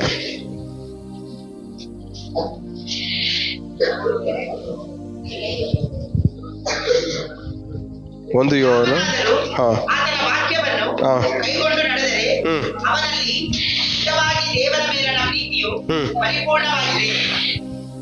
ಇದರಿಂದಲೇ ಆತನಲ್ಲಿ ಇದ್ದೇವೆಂಬುದನ್ನು ತಿಳ್ಕೊಳ್ಳುತ್ತೇವೆ. ಸಾಕು. ಏನಂದ್ರೆ ಎಷ್ಟು ಜನಕ್ಕೆ ಅರ್ಥ ಆಯ್ತು ವಾಕ್ಯ? ಅಲ್ಲಿ ಅಲ್ಲಿ ಅಲ್ಲಿ ನಿಮ್ಮ ಹೆಸರು ಹಾಕೊಂಡು ಹೋದ್ರಿ.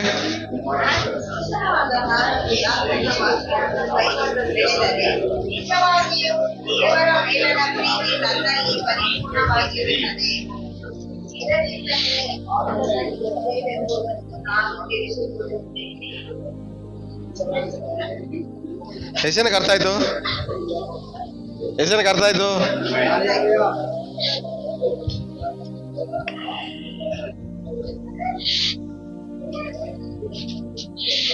ಯಾರು ಆತನ ವಾಕ್ಯವನ್ನ ಕೈಗೊಂಡು ನಡೀತಾರೋ ಅವನಲ್ಲಿ ಏನಿದೆ ಅಂತೆ? ನಿಜವಾಗಿಯೂ ದೇವರ ಮೇಲೆ ಅವನಿಗೆ ಪ್ರೀತಿ ಇದೆ ಅಂತ ಅರ್ಥ ಆಗತ್ತೆ ಸಂಪೂರ್ಣವಾಗಿ. ಇದರಲ್ಲಿಂದ ನಮ್ಗೇನ್ ಅರ್ಥ ಆಗತ್ತೆ? ಇವನು ದೇವರಲ್ಲಿ ಇದ್ದಾನೆ ಅಂತ. ಇವಾಗ ನನ್ನ ಪ್ರಶ್ನೆ ಏನಂದ್ರೆ, ನಿಜವಾಗ್ಲೂ ದೇವ್ರ ಪ್ರೀತಿ ನಿಮ್ಮಲ್ಲಿ ಇದೆಯಾ? ದೇವ್ರು ನಿಮ್ಮಲ್ಲಿ ಇದ್ದಾರಾ? ಇಲ್ಲ ನೀವು ದೇವರಲ್ಲಿ ಇದ್ದೀರಾ? ಕೇಳ್ರಿ ಪಕ್ಕದಲ್ಲಿರೋರಿಗೆ, ದೇವರ ಪ್ರೀತಿ ನಿಮ್ಮಲ್ಲಿ ಇದೆಯಾ? ದೇವರಲ್ಲಿ ನೀವಿದ್ದೀರಾ? ಹೆಂಗ್ ಕಂಡು ಹಿಡಿಯೋದು? ಹೆಂಗೆ? ದೇವ್ರ ಮಾತನ್ನ ಮೀರಿ ನಡೀತಾ ಇದ್ದೀರಾ ಇಲ್ವಾ ಅನ್ನೋದ್ರಲ್ಲೇ ಕಂಡಿಡ್ಕೊಬೇಕು ನಾವು. ದೇವರ ಪ್ರೀತಿ ನಮ್ಮಲ್ಲಿದೆಯಾ? ದೇವರಲ್ಲಿ ನಾವು ಇದ್ದೀವಾ ಅಂತ.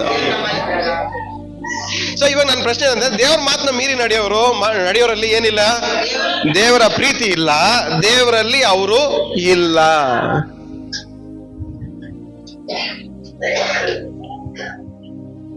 ತಲೆಗೆ ಹೋಗ್ತಾ ಇದೆಯಾ ಇಲ್ಲ ನಿಮ್ಗೆ?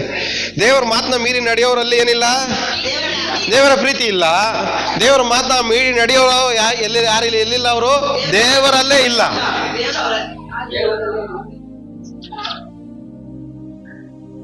ಅಯ್ಯೋ. ಸೊ ದೇವರ ವಾಕ್ಯವನ್ನ ಅನುಸರಿಸುವವನು, ಅವನಲ್ಲೇನಿದೆ? ದೇವರ ಪ್ರೀತಿ ಇದೆ, ಅವನು ದೇವರಲ್ಲಿದ್ದಾನೆ. ಇವತ್ತು ನಮ್ಮನ್ನು ನಾವು ಕಂಡಿಡ್ಕೊಳ್ಳೋದು ಹೆಂಗೆ? ನಾವು ದೇವರಲ್ಲಿ ಇದೀವಾ ಇಲ್ವಾ ಅಂತ.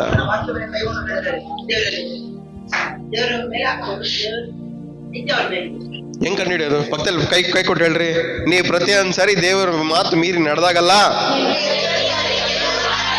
ದೇವರ ಪ್ರೀತಿಯಿಂದ ದೂರ ಹೋಗ್ತಾ ಇದ್ದೀರಾ, ದೇವರಿಂದ ದೂರ ಹೋಗ್ತಾ ಇದ್ದೀರಾ.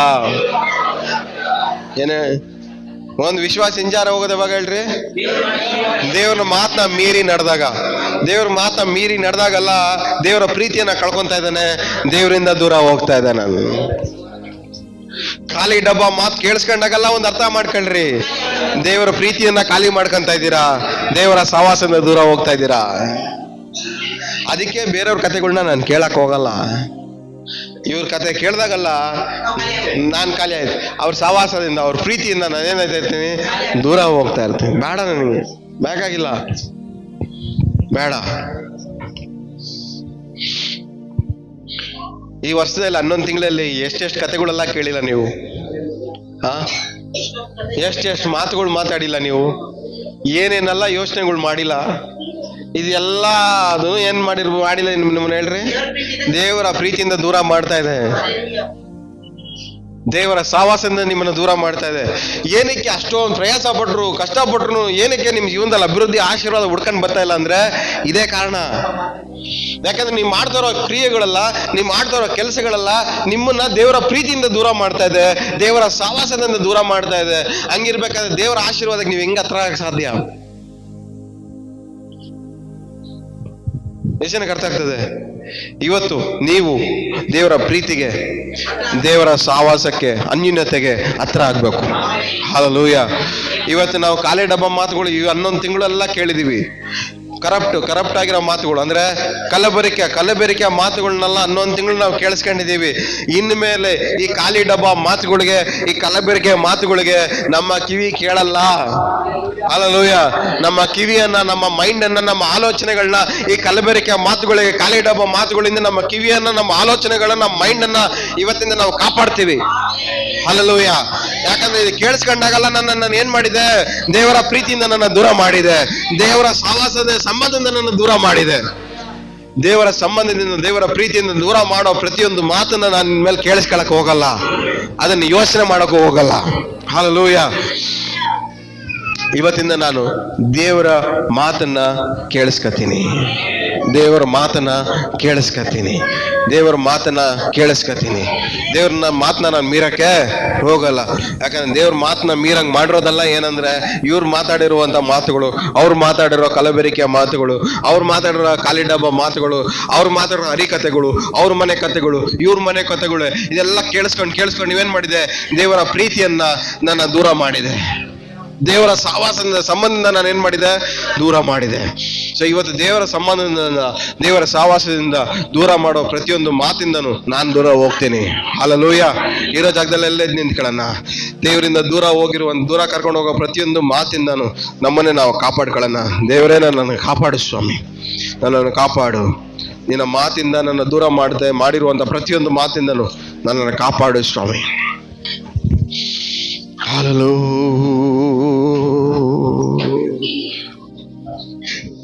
ಎಲ್ಲ ಇರೋ ಜಾಗದಲ್ಲಿ ನಿಂತ್ಕೊಳ್ಳೋಣ. ಹಲ್ಲೆಲೂಯಾ. ಎಲ್ಲ ಕಣ್ಮುಚ್ಚಿ ಅಂತರಂಗದಲ್ಲಿರುವ ನಮ್ಮ ತಂದೆ